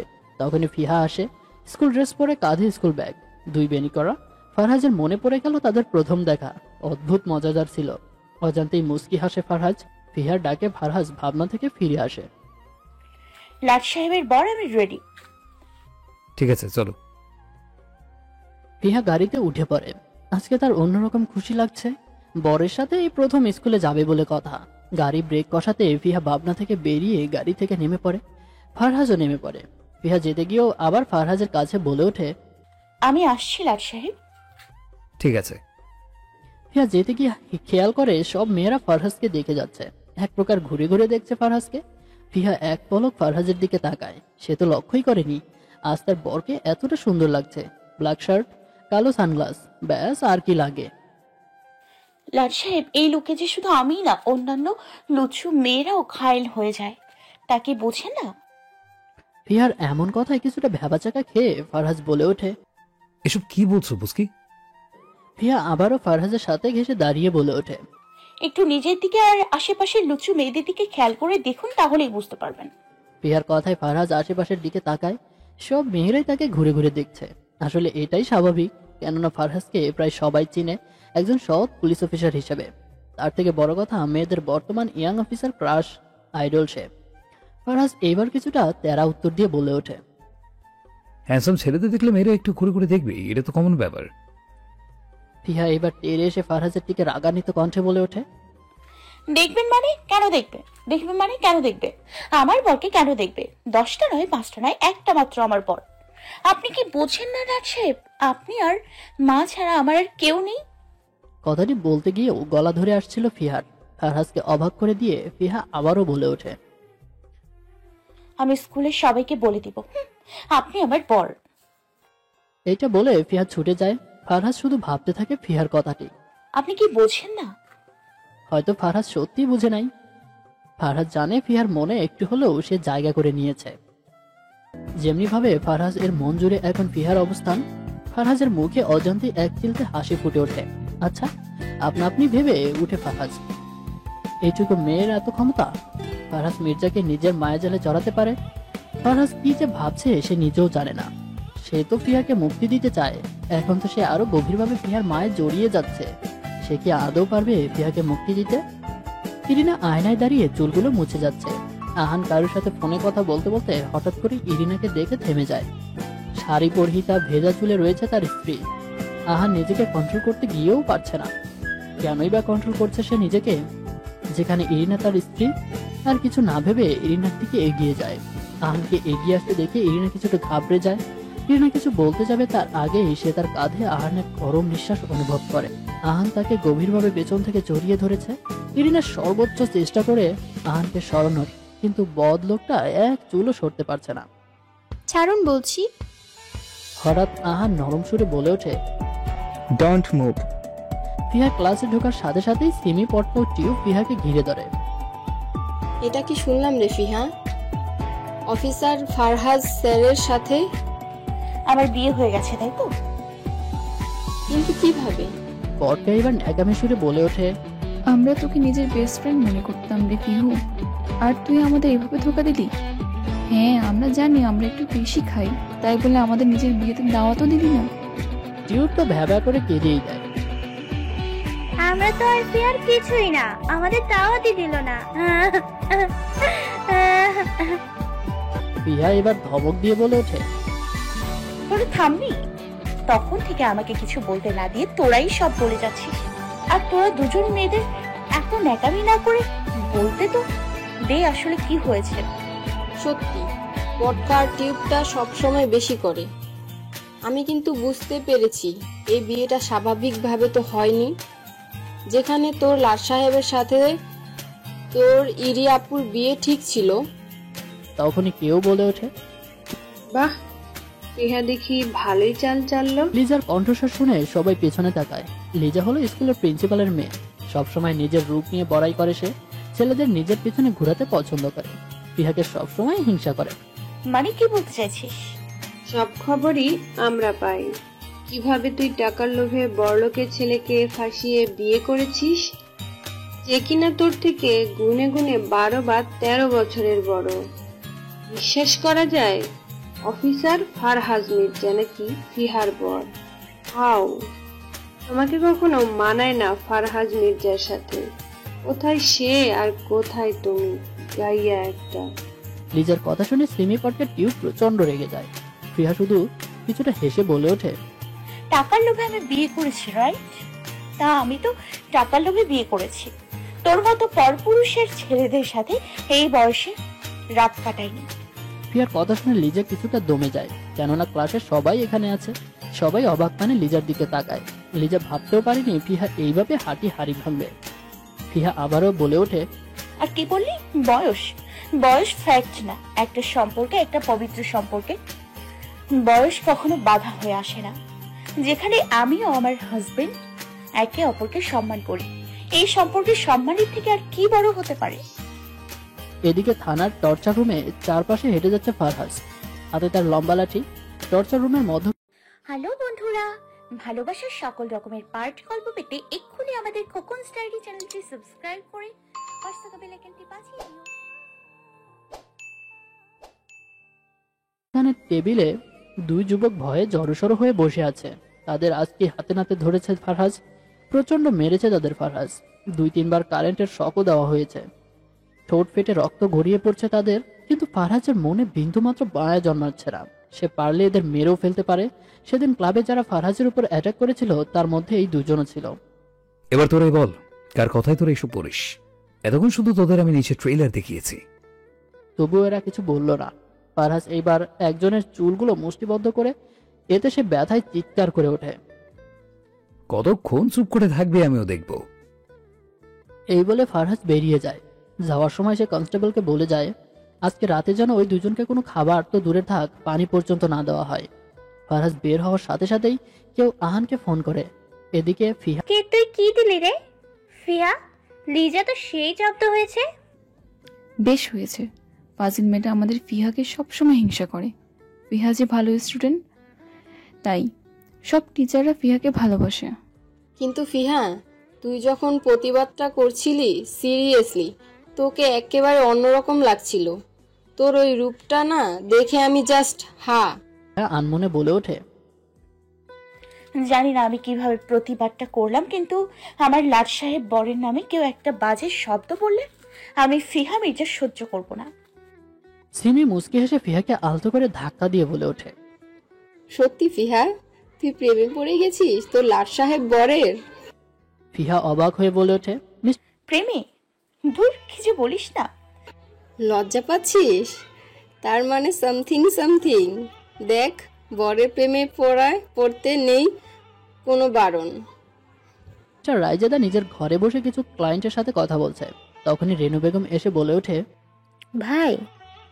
রেনু বেগমকে দেখে মিস্টার রাইজাদা ফোনটা কেটে বলে ওঠে, আরে রেনু আপা, আসো না। রেনু বেগম গম্ভীর মুখ করে বলে ওঠে, আসলে একটা প্রশ্ন করতে এসেছিলাম, আশা করি সেই প্রশ্নের সঠিক উত্তর তুই দিবি। ফিহার আসল পরিচয় কি? কে ফিহা? প্রশ্নটা শুনে চমকে ওঠে মিস্টার রাইজাদা। সে বুঝতে পেরেছে রেনু বেগম কিছুটা হলেও আঁচ করতে পেরেছেন। ফারহাস রুমে যাওয়ার সময় সে তার কানে ভেসে উঠল কিছু কথা। না আপু, আমি খেতে পারবো না, নিয়ে যাও। মাছ আমার একটুও ভালো লাগে না। নয়না আর কি করবে? সে প্লেট নিয়ে বেরোতে যাবে, তার আগেই ফারহাস এসে বলে ওঠে, নয়না, প্লেটটা রেখে যাও, ফিহা খাবে। ফিহা কিছুটা কাঁচুমাচু হয়ে বলে ওঠে, না না, আমার ভালো লাগে না, আমি খাবো না। ফারহাস এবার রাম ধমক দিয়ে বলে ওঠে, পুচকি পিছিয়ে কথা বলো কেন? আমি বলেছি খাবে মানে খাবে। ফিহা মুখ ফুলিয়ে ফেলে। নয়না আর কিছু না বলে প্লেটটা চুপটি করে রেখে চলে যায়। নয়না চলে যেতেই ফারহাস ফিহার কাছে গিয়ে বলে ওঠে, কি হয়েছে? মাছ খেতে চাও না কেন? আমি তো মাছের কাঁটাই বাছতে পারি না, মা মাখিয়ে দিত। আপনি মাছের কাঁটা বাছতে পারো না? ওকে, আমি খাইয়ে দিচ্ছি, চলো। আপনি? হ্যাঁ, তো অবাক হওয়ার কি আছে? বলে ফারহাস ফিহার হাত ধরে তাকে বেডে বসিয়ে প্লেটটা নিয়ে মাছ বেচতে থাকে। ফারহাস এক লোকমা ফিহার দিকে তুলে ধরে, ফিহাও খেয়ে নেয়। ফিহা শুধু নিষ্পলক চেয়ে থাকে ফারহাসের দিকে। সবে মাত্র ফিরেছে ফারহাস থানা থেকে, নিজেও খায়নি এখনো। দেখেই বোঝা যাচ্ছে বেশ ক্লান্ত। তাও সে কোনো রাগ না করে ফিহাকে খাইয়ে দিচ্ছে। এমন ভাগ্য কি ফিহার কপালে ছিল?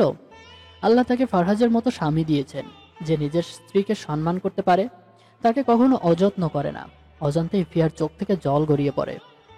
ফিহা ভাবনার মাঝেই ফারহাস আরেক লোকমা তুলল ফিহার দিকে। এইবার ফিহা ফারহাসকে থামিয়ে বলে ওঠে, আমি তো খেলাম, কিন্তু আপনি তো সবে মাত্র থানা থেকে ফিরলেন, কিছুই খাননি। তার আগে আপনি খাবেন, তারপর আমি। ফারহাজ হেসে বলে ওঠে, পুচকি কি এখন আমাকে খাইয়ে দেবে? যদি খাইয়ে দেয় তাহলে খেতেই পারি। ফারহাজের কথা শুনে ফিহা বলে ওঠে, ফিহা তার লাট সাহেব বরকে খাইয়ে দিতেই পারে। এই বলে ফিহা ফারহাজের থেকে প্লেট নিয়ে নেয়। ভাতটুকু মেখে এক লোকমা ফারহাজের দিকে এগিয়ে দেয়। ফারহাজ খেয়ে নেয়। ফিহা লজ্জায় নুয়ে পড়ে, কেননা ফারহাজের গোলাপি ঠোঁটজোড়া বারবার ফিহার ছোট্ট আঙুলগুলোকে স্পর্শ করছে। ফারহাজও তার ছোট্ট মায়াবিনী বউয়ের হাতে খাচ্ছে। সে যে তার এই ছোট্ট বউটার মাঝে তার নীলঞ্জনাকে খুঁজে পায়। সত্যি হলো এইটাই, ফারহাজ ইরিনের মাঝে সবসময় তার নীলঞ্জনাকে খুঁজে বেড়ানোর চেষ্টা করত। হালকা আলোয় দুজনে এক ঘরে একই প্লেটে একে অপরকে খাইয়ে দিচ্ছে। পুরো ঘরটাই যেন অন্যরকম সুখময় পরিবেশ তৈরি হয়ে গেছে। ইসলামে রয়েছে স্বামী স্ত্রী একই পাত্রে খাবার খাওয়ার অভ্যাস করুন। এই সুন্দর মুহূর্তের একটা ছবি না তুললেই নয় বলে মুচকি হাসলো নয়না ও মিলি। দুজনেই দরজায় লুকিয়েছিল। হ্যাঁ, তাড়াতাড়ি ছবি তুলো দেখি। আমাগো মিষ্টি ভাবি আর বড় সাহেবের এত ভালো মুহূর্ত কিন্তু সব সময় পাওয়া যাইব না। নয়না আর এক মুহূর্ত দেরি না করে লুকিয়ে ছবিটা তুলে ফেলে। মিস্টার রায়জাদাকে চুপ থাকতে দেখে আবারও রেনু বেগম বলে ওঠে, চুপ থাকার মানেটা কি? আমার থেকে অন্তত লুকানোর চেষ্টা করবি না? ফিয়ার সাথে আরিশার হুবহু মিল, চাল চলন, বল কিংবা হাতের রান্না। কেউ খেয়াল না করলেও আমি ভালো করেই খেয়াল করেছি। বিষয়টি আমার নজরে কালকেই পড়েছে।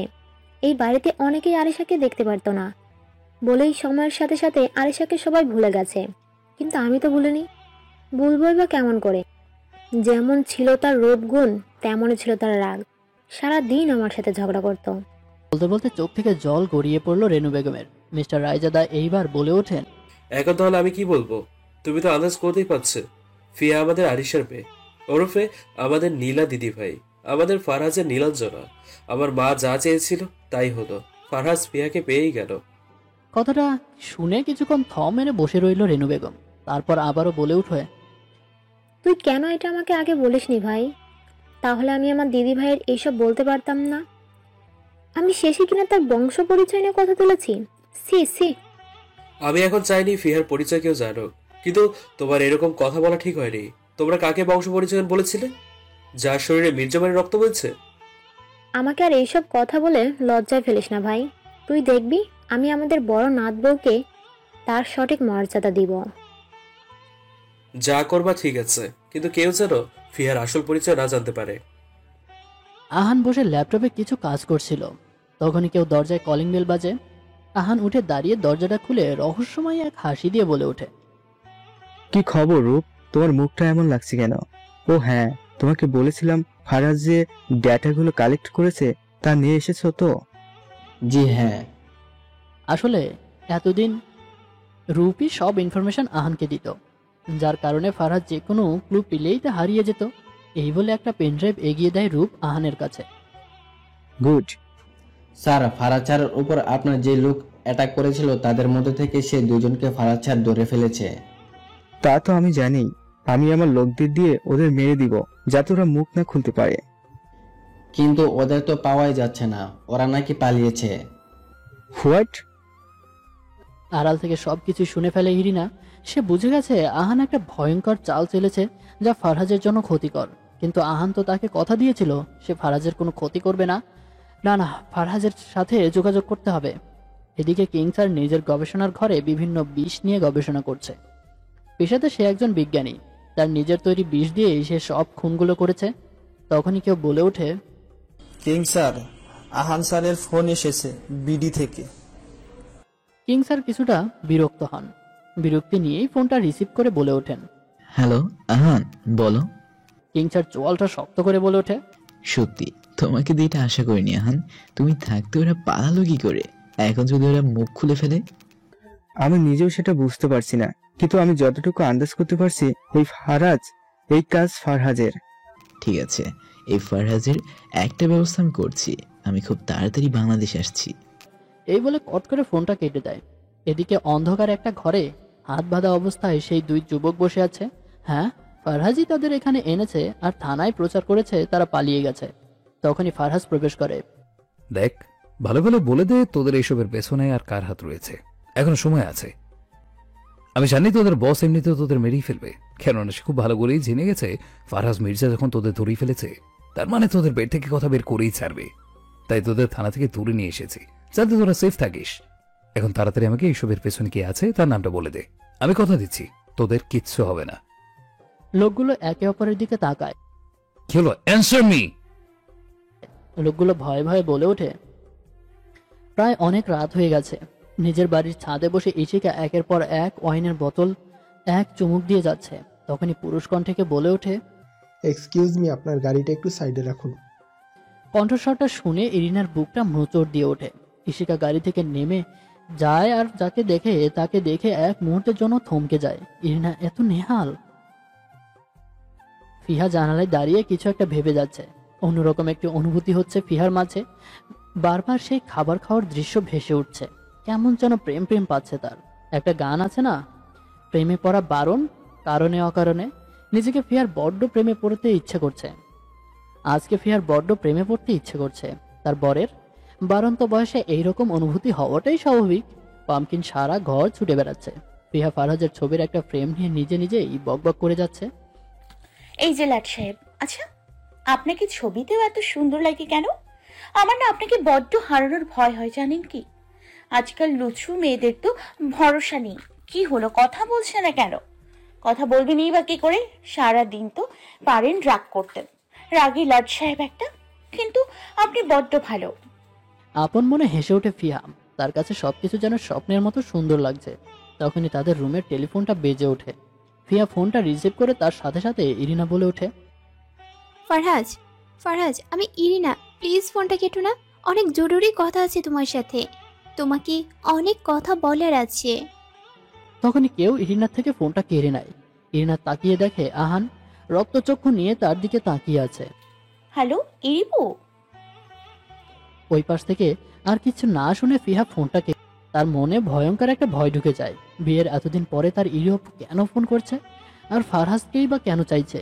তাহলে কি সে তার লাট সাহেবকে কেড়ে নিবে তার কাছ থেকে? এদিকে ফারহাজ ঘরে ঢুকেই দেখে ফিহা এক কোণে জড়সড় বসে কেঁদে যাচ্ছে। ফারহাজের বুকে যেন চিনচিন ব্যথা শুরু হয়ে যায়। ফিহার কান্না দেখে ফারহাজ ফিহার কাছে ছুটে যায়। ফিয়া, এই ফিউ কাঁদছো কেন? বলো না, বাড়ি কেউ কি তোমাকে কিছু বলেছে? ফারহাজকে দেখেই ফিহা ফারহাজের বুকে ঝাঁপিয়ে পড়ে কেঁদে দেয়।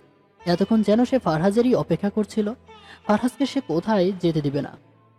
ফিহা ফুপিয়ে ফুপিয়ে কেঁদে যাচ্ছে। খামচে ধরেছে ফারহাজের শার্ট। ফারহাজ বারবার ফিহাকে শান্ত করার চেষ্টা করে যাচ্ছে। ফারহাজ কিছুটা মৃদু গলায় বলে ওঠে, ফিউ, এই ফিউ শান্ত হও, আমাকে বলো কি হয়েছে। কিন্তু ফিহা থামার বদলে আরো জোরে কেঁদে যাচ্ছে। ফারহাজ এইবার ইচ্ছে করে মেয়েটাকে এইবার কিছুক্ষণ বেশ কড়া করে বকে। বেয়াদব মেয়েটা কি বুঝে না? তার প্রতিটি চোখের জল ফারহাজের বুকটা ক্ষতবিক্ষত করে দেয়। ফারহাজ এইবার নিজের থেকে ফিয়াকে ছাড়িয়ে কিছুটা শান্ত সুরে বলে ওঠে, ফিউ, আমি অনেকক্ষণ ধরে তোমার এই কান্না সহ্য করছি। আই সোয়ার আর এক ফোঁটা জল চোখ থেকে পড়লে শাস্তি পেতে হবে। আর তুমি জানো এই শহরে করা পুলিশ অফিসার হিসেবে আমার যথেষ্ট নাম ডাক আছে। ফারহাজ যেন শান্ত কণ্ঠে বড় বড় একটা হুমকি দিয়ে দিল ফিহাকে। ফিহা কান্না থামিয়ে দিল। বারবার হিসকে তুলে যাচ্ছে।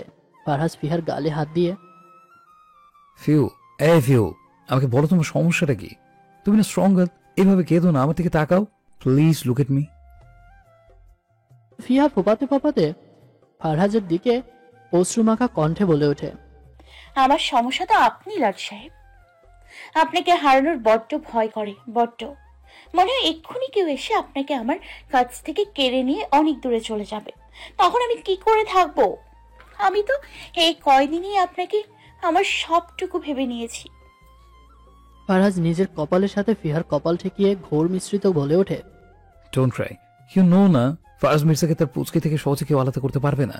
ফারহাজ হচ্ছে তার পুচকিকে এই কয়দিনে নিজের জীবনের অনেকটুকু অংশ মনে করে ফেলেছে। ফারহাজের এই ঘোর মিশ্রিত কণ্ঠ শুনে ফিহার মনে শীতল হাওয়া বয়ে যায়। ফিহা কিছুটা দম নিয়ে নিল। শ্বাস নিতে যেন প্রচন্ড কষ্ট হচ্ছে। সে ফারহাজের বুকে লেপ্টে রইল। ফারহাজ তার হাত জোড়া দুটো দিয়ে ফিহার চোখের জলটুকু মুছে ফেলে, নিজের সাথে মিশিয়ে ফিহাকে শান্ত করে তোলে। ফারহাজের বুঝতে পারল না সে কেন এসব বলল, কিন্তু তার মনে যা এসেছে সে তাই বলে দিল। এদিকে ইরিনা ভয়ে হাত পা কাঁপছে, কেননা আহান তার দিকে রক্তচক্ষু দিয়ে তাকিয়ে আছে। নিজের প্রাক্তন প্রেমিককে ফোন করেছিলে বুঝি ইরিমণি? না মানে আসলে আহান পিছন থেকে ইরিনার হাত মুচড়ে ধরে। ইরিনা ব্যথায় কান্না করে ওঠে। আহান শয়তানি হাসি দিয়ে বলে ওঠে, জানেমান, আহান এত কাঁচা কাজ করে না, বুঝেছ? তুমি কি কি করতে পারো সব ধারণা আছে।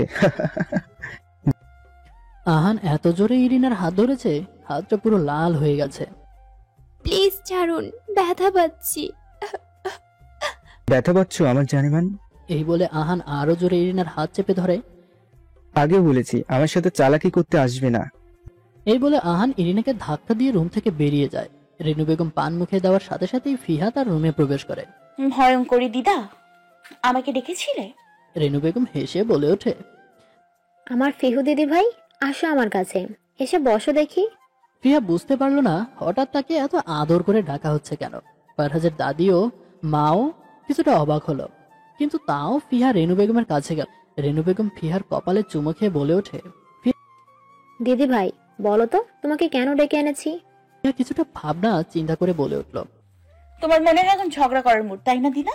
তাই তুমি আমাকে ডেকেছো ঝগড়া করতে, বাট এখন আমার একদম সময় নেই, পড়তে বসতে হবে। ফিহার এরূপ বোকা কথা শুনে রেনু বেগম না হেসে পারল না। না নাদবো, এখন ঝগড়া করতে তোমাকে আমি ডাকিনি, তোমাকে একটা বিশেষ উপহার দেব। বিশেষ উপহার? বিশেষ। এই বলে রেনু বেগম এক জোড়া বালা বের করে ফিহার হাতে পরিয়ে দিল। তুমি তো বাড়ির বড় নাদবো, এই বালা তোমার হাতেই শোভা পায়। আমারই দোষ, আমারই উচিত ছিল যেদিন তোমার মুখ প্রথম দেখেছিলাম সেদিন তোমাকে এই বালা জোড়া পরিয়ে দেওয়া উচিত ছিল। রেনু আপা, এটা তো আমার শাশুড়ির বালা জোড়া। মিসেস প্রিয়া এইবার তাড়াতাড়ি রেনু বেগমের কাছে এসে বলে ওঠে, কিন্তু ফুপু, এটা তো ইরিনার জন্য মা রেখেছিল, আপনি কি করে এই মেয়েটাকে পড়াতে পারেন? আমার মা এই বালা জোড়া আমাদের ফারহাজের বউয়ের জন্য রেখেছিল, আর ফিহা যখন এই বাড়ির বউ, সুতরাং এই বালা জোড়ার উপরে ফিহারই অধিকার আছে। রেনু বেগমের কথা শুনে মিসেস প্রিয়া কিছুটা দমে গেলেন। তিনি বুঝতে পারলেন না একদিনে কি করে রেনু বেগম বদলে গেলেন। মিসেস ইরাও কিছুটা অবাক। ফিহা তো খুশি তার ভয়ঙ্করী দিদা তাকে এখন পছন্দ করতে শুরু করেছে। লোকের এক কিনারে বসে আছে ইশিকা ও নেহাল। ইশিকা এখানে আসতেও চায়নি, বরং নেহাল তাকে জোর করে এখানে এনে বসিয়ে রেখেছে। ইশিকা ছিল বড্ড মিষ্টি, সকলের সাথে হাসি আড্ডা করেই তার সঙ্গী ছিল। নেহালের সাথে তার রিলেশন ছিল 2 বছর আগে। নেহাল তার ভার্সিটির সিনিয়র ছিল, মধ্যবিত্ত ঘরের ছেলে। তার বাবা ছিল সামান্য চাকরিজীবী, কিন্তু ইশিকার বাজে অভ্যাস ছিল সে প্রায় নাইট ক্লাব করত, যা নেহালের পছন্দ ছিল না। এই নিয়ে প্রায় দ্বন্দ্ব হতো তার ইশিকার সাথে। এক পর্যায়ে তাদের মাঝে দ্বন্দ্ব শুরু হয়। নেহাল চলে যায় ইশিকাকে ছেড়ে। সে সময় ইশিকা একেবারে ভেঙে পড়ে, সে নিজেকে একেবারে গুটিয়ে ফেলে। নেহাল অসহায় দৃষ্টিতে তাকায় ইশিকার দিকে। আজ নিজের কাছে নিজেকে অনেক অপরাধী লাগছে। আমি জানি আমি তোমার চোখে অপরাধী, কিন্তু বিশ্বাস করো আমিও ভালো ছিলাম না, আমিও তোমাকে প্রচন্ড ভালোবাসি। এই বলে ইশিকা উঠে যেতে নিলে নেহাল তার হাত ধরে ফেলে। ইস্যু প্লিজ যেও না, আমার কথাটা শোনো, তারপর যদি চলে যেতে চাও তো যেতে পারো। আসলে আমি ছিলাম মধ্যবিত্ত, তোমার বাবা কোনোদিনও আমাকে মেনে নিবে না, তাই আমি চেয়েছিলাম ভালো একটা জব পেয়ে তোমার সামনে, তোমার বাবার সামনে দাঁড়াতে। আর আজকে দেখো আমার গাড়ি বাড়ি সব আছে। ইশিকা চুপ হয়ে যায়। ফারহাজ কেবিনে হেলান দিয়ে বসে আছে, সামনে রূপ আচুমাচু হয়ে বসে আছে। স্যার সত্যি বুঝতে পারছি না আপনার কালেক্ট করা ডাটা কি করে চুরি হয়ে গেল, বাট আমার মনে হচ্ছে এটা ক্রিমিনালদের গ্যাংদের মধ্যে কেউ আপ করেছে। ফারহাজ উঠে দাঁড়িয়ে রূপের চারপাশে ঘুরতে ঘুরতে বলে ওঠে, ঠিকই বলেছে, যে এই কাজটা করেছে সে গ্যাংয়েরই কেউ। গ্যাং লিডার প্রচন্ড চালাক, না হলে আমার বিশ্বস্ত কাউকেই আমার বিরুদ্ধে দাঁড় করায়। রূপ কিছুটা ঢোক গিলে বলে ওঠে, মানে? ফারহাজ কিছুটা বাঁকা হেসে বলে ওঠে, কেন রূপ, বুঝতে পারছো না? কি ভেবেছিলে তুমি আমার বিরুদ্ধে? তুমি সব ইনফরমেশন আহান আহমেদকে দিবে, আমার ডেটা চুরি করবে, আর আমি কিছুই বুঝবো না। এমনি এমনি কি আর পুলিশ অফিসার হয়েছে? আচ্ছা, লাট সাহেবের মধ্যে এমন কি আছে যে বারবার তাকে দেখতে ইচ্ছে করছে এক্ষুনি তার কাছে ছুটে যায়? খানিকটা লজ্জা মিশ্রিত কণ্ঠে বলে উঠল ফিহা। রেনু বেগম কথাটি শুনে না হেসে পারল না। আসলে এই কয়েকদিন বেশ ভালো সম্পর্ক গড়ে ওঠে রেনু বেগম ও ফিহার মাঝে। তিনি ফিহার থুতনি দূরে উচ্চ করে বলে ওঠেন, আমার ফারহাজ দাদা ভাইয়ের মধ্যে বিশেষ কিছু আছে, যার কারণে তুই বারবার তার প্রতি আকর্ষিত হচ্ছিস, বলতে গেলে প্রেমে পড়ছিস। আমার ফারহাজ দাদা ভাই হলো হীরের টুকরো ছেলে। কত কত মেয়ের যে স্বপ্নের পুরুষ বলতো, কথাটা শুনে মোটেও পছন্দ হলো না ফিহার। হ্যাঁ, এটাই ঠিক, ফারহাজ মানুষটা বিশেষ, কিন্তু শুধুমাত্র ফিহার কাছে, অন্য কোনো মেয়ের কাছে কেন হবে? রেনু বেগম ফিহার অবস্থা বুঝতে পেরে ফিহার হাত দুটো নিজের হাতে রেখে বলে ওঠে, আর ফিহা দিদি ভাই বুঝি রাগ হয়েছে? আমার কোনো রাগ হয়নি। আমি জানি কিছু পড়ছে, আসলে স্বামী তো পড়বেই। কিন্তু দিদি ভাই, ফারহাজ তো শুধু তোর, এটা কি তুই বুঝিস না? সে যে তোকে ভালোবাসে। ফিহা মুখটা বেঁকিয়ে বলে ওঠে। রেনু বেগমের কথা শুনে ফিহা অবাক চাহনিতে তার দিকে তাকায়। ফিহা অবাক সুরে বলে ওঠে, ওই পচা লাট সাহেব তো আমাকে সারাদিন শুধু বকে, একটু আদর করে না, গালে একটা চুমুও খায় না সিনেমার নায়কদের মতো। বলেই মুখ ফুলিয়ে ফেললো ফিহা। রেনু বেগম ফিহার মাথায় হাত বুলিয়ে বলে ওঠে, হ্যালো বন্ধুরা, ভালোবাসার সকল রকমের পার্ট গল্প পেতে এক্ষুনি আমাদের খোকনস ডায়েরি চ্যানেলটি সাবস্ক্রাইব করে পাশে থাকা বেল আইকনটি বাজিয়ে দিও। হয়তো আমার ফারহাজ দাদা ভাইয়ের ভালোবাসা প্রকাশের মাধ্যম অন্যরকম। তুই খেয়াল করেছিস ফারহাজ দাদা ভাই তোকে সবসময় প্রোটেক্ট করার চেষ্টা করে, তোর যত্নের কোনো কমতি রাখে না, তোকে মর্যাদায় আগলে রাখার চেষ্টা করে। রেনু বেগমের কথাগুলো মনোযোগ সহকারে শোনে ফিহা। জানিস, তোকে আর ফারহাজকে একসাথে দেখলেই আমার আলিশার আর নিবিড়ের কথা মনে পড়ে যায়। আরিশার নিবিড়কে? রেনু দিদা? রেনু বেগমকে দেখেই বোঝা যাচ্ছে তিনি ভুলবশত কথাটা বলে ফেলেছেন। কি হলো দিদা, বলো, কারা এরা? তোকে কি করে বলবো দিদি ভাই, এরা যে তোর বাবা মা। হ্যাঁ, তুই এই বাড়ির মেয়ে, তুই নিবিড় মির্জার মেয়ে ফিহা মির্জা। রেনু বেগম এক প্রকার এড়িয়েই গেল বিষয়টা। এসি চালু থাকা অবস্থায় তরতর করে ঘামছে রূপ। ফারহাজ রূপের অবস্থা বুঝতে পেরে খানিকটা হেসে রূপের দিকে পানির গ্লাস এগিয়ে দেয়। পানির গ্লাস পেয়ে ঢক ঢক করে পানি খেয়ে ফেলে। রূপ শুধু এটাই ভাবছে, ফারহাজ কি করে জানলো সে আহানকে সব ইনফরমেশন দিত। ফারহাজ রূপকে সান্ত্বনা সুরে বলে ওঠে, আমি জানি এখন তোমার মনে একটা প্রশ্ন খুব করে নাড়া দিচ্ছে, তাই না, যে আমি কি করে জানলাম? রূপ চুপ হয়ে রইল। ফারহাজ নিজের শার্টের হাতাটা গুটিয়ে নিজের চেয়ারে আয়েশ করে বসে বলে ওঠে, আসলে আমার কোথাও একটা খটকা হচ্ছিল। আমি যা প্রমাণ কিংবা ক্লু পাই সব কিছুই কি করে উদা হয়ে যায়। নিশ্চয়ই এর পেছনে আমার থানার কেউ জড়িত আছে, যে আমার খুব কাছের, যে আমার প্রত্যেকটা মিশনে পাশে থাকে, এমনকি আমার সব ডেটা সম্পর্কেও তার ধারণা আছে। আর এই থানার মধ্যে একমাত্র তুমি আছো যাকে আমি চোখ বন্ধ করে ভরসা করতাম। তাই আমি তোমাকে আস্তে আস্তে করে সন্দেহ করা শুরু করে দিই এবং কিছু লোক দিয়ে তোমার সব কাজে নজর রাখি। এবং পরশু যখন তুমি আহান আহমেদের বাড়িতে গেলে তখনই আমার কাছে সবটা জলের মতো পরিষ্কার হয়ে যায়। আহান আহমেদ এসব খুনের পেছনে আছে, আর পেছন থেকে তাকে সাহায্য করে যাচ্ছ তুমি। রূপ, কেন করেছো এরকম বিশ্বাসঘাতকতা? রূপ, অ্যানসার মি। ফারহাজের চিৎকারে পুরো থানার সকলে ভয়ে শিউরে ওঠে।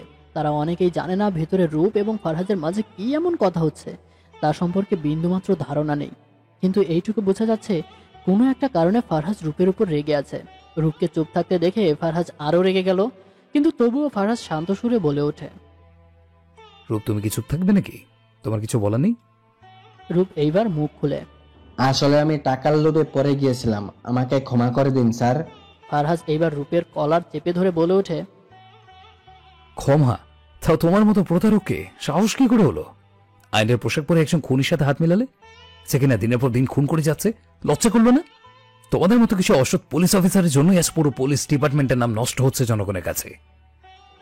রূপ কি বলবে বুঝতে পারছে না। ফারহাজ রূপের কলার ছেড়ে বলে ওঠে, তোমার শাস্তি তো পরে দেব, তার আগে আসল ক্রিমিনালকে যত তাড়াতাড়ি সম্ভব জনগণের সামনে হাজির করব, আর সে কাজে সাহায্য করবে তুমি। মানে?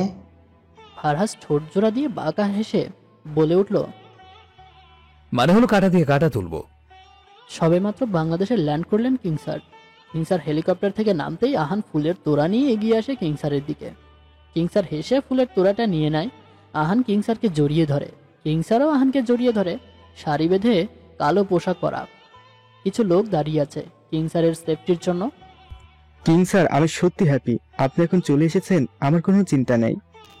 আমি জানি মাই বয়, এখন কি অবস্থা সেটা বলো।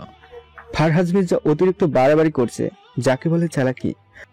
রূপকে দিয়ে যেই ডাটাগুলো কালেক্ট করেছিলাম সেগুলো সম্পূর্ণ ভুল। আরে ভাই হ্যাঁ, এই আকাম ফারহাজের। কিংসার হেসে বলে ওঠে, বাহ, ভালোই তো। তুমি চিন্তা করো না আহান, শান্ত হও, মাথাটা শান্ত রেখে সব কাজ করতে হবে, অশান্ত হবে না। আপাতত আমি অনেক টায়ার্ড, হোটেলে যাওয়া যাক। পামকিন দৌড়াচ্ছে আর ফিহা পিছনে পিছনে পামকিনকে ধরার জন্য ছুটছে।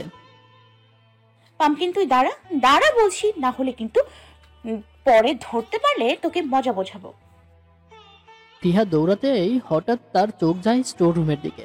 ফিহা কৌতূহলবশত স্টোর রুমের কাছে গিয়ে দেখে সেখানে আরো 4টে রুম। ফিহা ওরে মা, এখানে দেখি আরো রুম, কিন্তু এখন বন্ধ। ওই কেউ তো আমাকে এই রুমের কথা বললো না। রুমের দিকে এগোতে নিলে কেউ তাকে বাধা দেয়। ফিহা তাকিয়ে দেখে তানহা। কাকি? ফিহা, তুমি এখানে কি করছো? তুমি জানো না এখানে আসা বারণ সকলের জন্য? কিন্তু কেন কাকি, এখানে কারা ছিল? এই রুমগুলোই বা কেন বন্ধ? ফিহার কথা শুনে মিসেস ইরা এত কৌতূহল ভালো না, বাড়ির বউয়ের মতোই থাকো। ফারহাজের দাদি গম্ভীর কণ্ঠে বলে ওঠে। ফিহা বুঝতে পারছে না বাড়ির লোকদের আজকে হলোটা কি। সবাই যেন কিছু না কিছু লুকোতে চাচ্ছে। এদিকে ঈশা নেহালকে জড়িয়ে ফুপিয়ে কেঁদে যাচ্ছে। কেঁদো না ইস্যু, আমি তো ভেবেছিলাম আমি তোমার থেকে দূরে গেলে তুমি নিজেকে চেঞ্জ করতে, কিন্তু তুমি তো অন্ধকারে নিজেকে তলিয়ে নিয়েছো। আমি জানি, এর জন্য আমিই দায়ী। আদ্র ভাইয়া, আমরাও গেম খেলবো। ভাইও দেখ, আদ্র ভাইয়া আমাকে গেম খেলতে দিচ্ছে না। এই পাগলি, আমি তোমাকে ছেড়ে যাব কেন? এখন তো আমি নিজের পায়ে দাঁড়িয়েছি, এখন তোমার বাড়িতে বিয়ের প্রস্তাব পাঠাবো। আহান রুমে ঢুকে দেখে ইরিনা চুপ করে ঘুমিয়ে পড়েছে। সত্যি মেয়েটার সাথে সে অনেকটা বাজে ব্যবহার করে ফেলেছে, কিন্তু আহানই বা কি করবে? সরি, ইরিনা কেন সবসময় ফারহাজকে প্রায়োরিটি বেশি দেয়? ইরিনা কি এখনো ফারহাজকে ভালোবাসে? বিয়ের এতদিন পরেও কি আহান তার মনে একটু জায়গা করে নিতে পারেনি? ভাবতে ভাবতে এক দীর্ঘ নিঃশ্বাস ফেলে আহান। সে ইরিনার থেকে এগিয়ে গেলে হঠাৎ করে ইরিনার হাতে তার খেয়াল যায়। হাত জোড়া এখনো লাল হয়ে রয়েছে। আহান বুঝেছে সে আজকে একটু বেশিই করে ফেলেছে। আহান ড্রয়ার থেকে একটা ওষুধ এনে ইরিনার কাছে বসে নিচু হয়ে হাতে পরম যত্নে ওষুধ লাগাতে। ফিহা জানালার কাজ ঘেঁষে গভীরভাবে রেনু বেগমের কথাগুলো ভাবতে লাগলো। কারো পায়ের আওয়াজ শুনে ফিহা আর বুঝতে বাকি রইল না ফারহাজ থানা থেকে চলে এসেছে। ফারহাজ এক পলক ফিহাকে দেখে আয়নার সামনে গিয়ে হাতের ঘড়িটা খুলতে থাকে। ফিহা পিছনে না তাকিয়েই বলে ওঠে, লাট সাহেব, একটা কথা জিজ্ঞেস করবো? বলো। আমি কি আপনার দায়িত্ব? হঠাৎ এই প্রশ্ন? ফিহা জানালায় পুনরায় তাকিয়ে বলে ওঠে, আমার মা বলে মানুষ ভালোবেসে যত্ন করে, কিন্তু কিন্তু দায়িত্বে কোনো ভালোবাসা থাকে না। দায়িত্ব আর যত্ন সম্পূর্ণ আলাদা। এখন আপনি বলুন, আমি কি আপনার দায়িত্ব নাকি ভালোবাসা? ভালোবাসেন আমায় লাট সাহেব? ফিহা আবারও পাল্টা প্রশ্ন করলো ফারহাজকে। ঘরে নিস্তবতা। ফারহাজ এক পলক ফিহার দিকে তাকায়। হাতের টাওয়ালটা রেখে ওয়াশরুমের দিকে এগোতে নিলে ফিহা আবারও বলে ওঠে, আমার প্রশ্নের উত্তর আমি কিন্তু পাইনি। ফিহার এইরকম প্রশ্নে ফারহাজ কিছুটা সংকোচ বোধ করছে, তাও নিজেকে সামলিয়ে পকেটে হাত ঢুকিয়ে গম্ভীর ভাবে বলে ওঠে, উত্তরটা কি খুব জরুরি? ফিহা থমথমে গলায় বলে উঠল, আমার জন্য আপাতত জরুরি। জানেন, যখন আপনি আমাকে যত্ন করেন মনে হয় আপনি আমাকে ভালোবাসেন, কিন্তু যখন গম্ভীর হয়ে থাকেন তখন মনে হয় আমি শুধুই আপনার দায়িত্ব, এক প্রকার বোঝা। বলুন না রাজ সাহেব, আমি কি আপনার দায়িত্ব নাকি ভালোবাসা? এ প্রশ্নের উত্তর দেওয়ার সঠিক সময় এখন নয় ফিহা।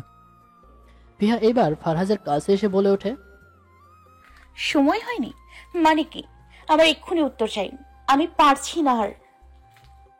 ফারহাজ আর না পেরে ফিহার কাঁধ শক্ত করে চেপে ধরে বলে ওঠে, শুনতে চাও উত্তর? শুনে না উত্তর।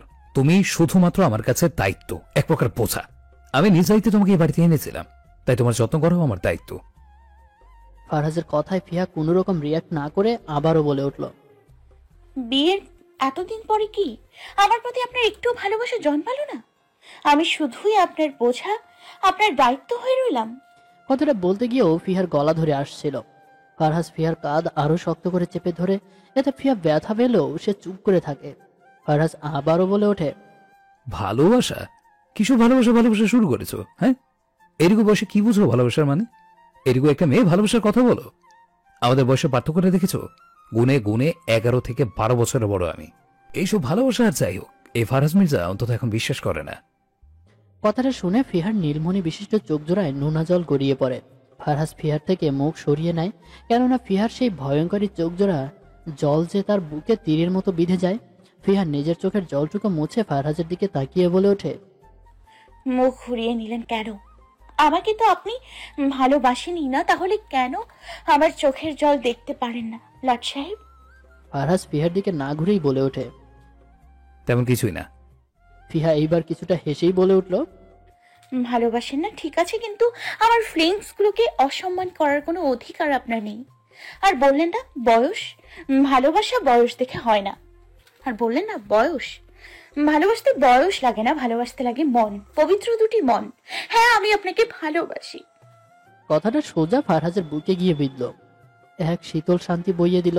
ফারহাজ অসহায় দৃষ্টিতে ফিহার দিকে তাকালো। ফিহা বলে ওঠে, শরীয়ত মোতাবেক আপনি আমার স্বামী, আর স্বামীকে ভালোবাসাটা আমার কাছে দোষের কিছু নয়। ফে তুমি কি ভুলে গেলে কোন পরিস্থিতিতে আমাদের বিয়েটা হয়েছিল? এক প্রকার জিদের বসে আমাদের বিয়েটা হয়েছিল। তুমি আমার শুধুমাত্র একটা দায়িত্ব।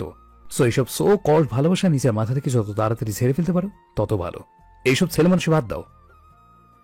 এই বলে ফারহাজ নিজের ওয়ালেটটা নিয়ে আবারও বেরিয়ে পড়ে।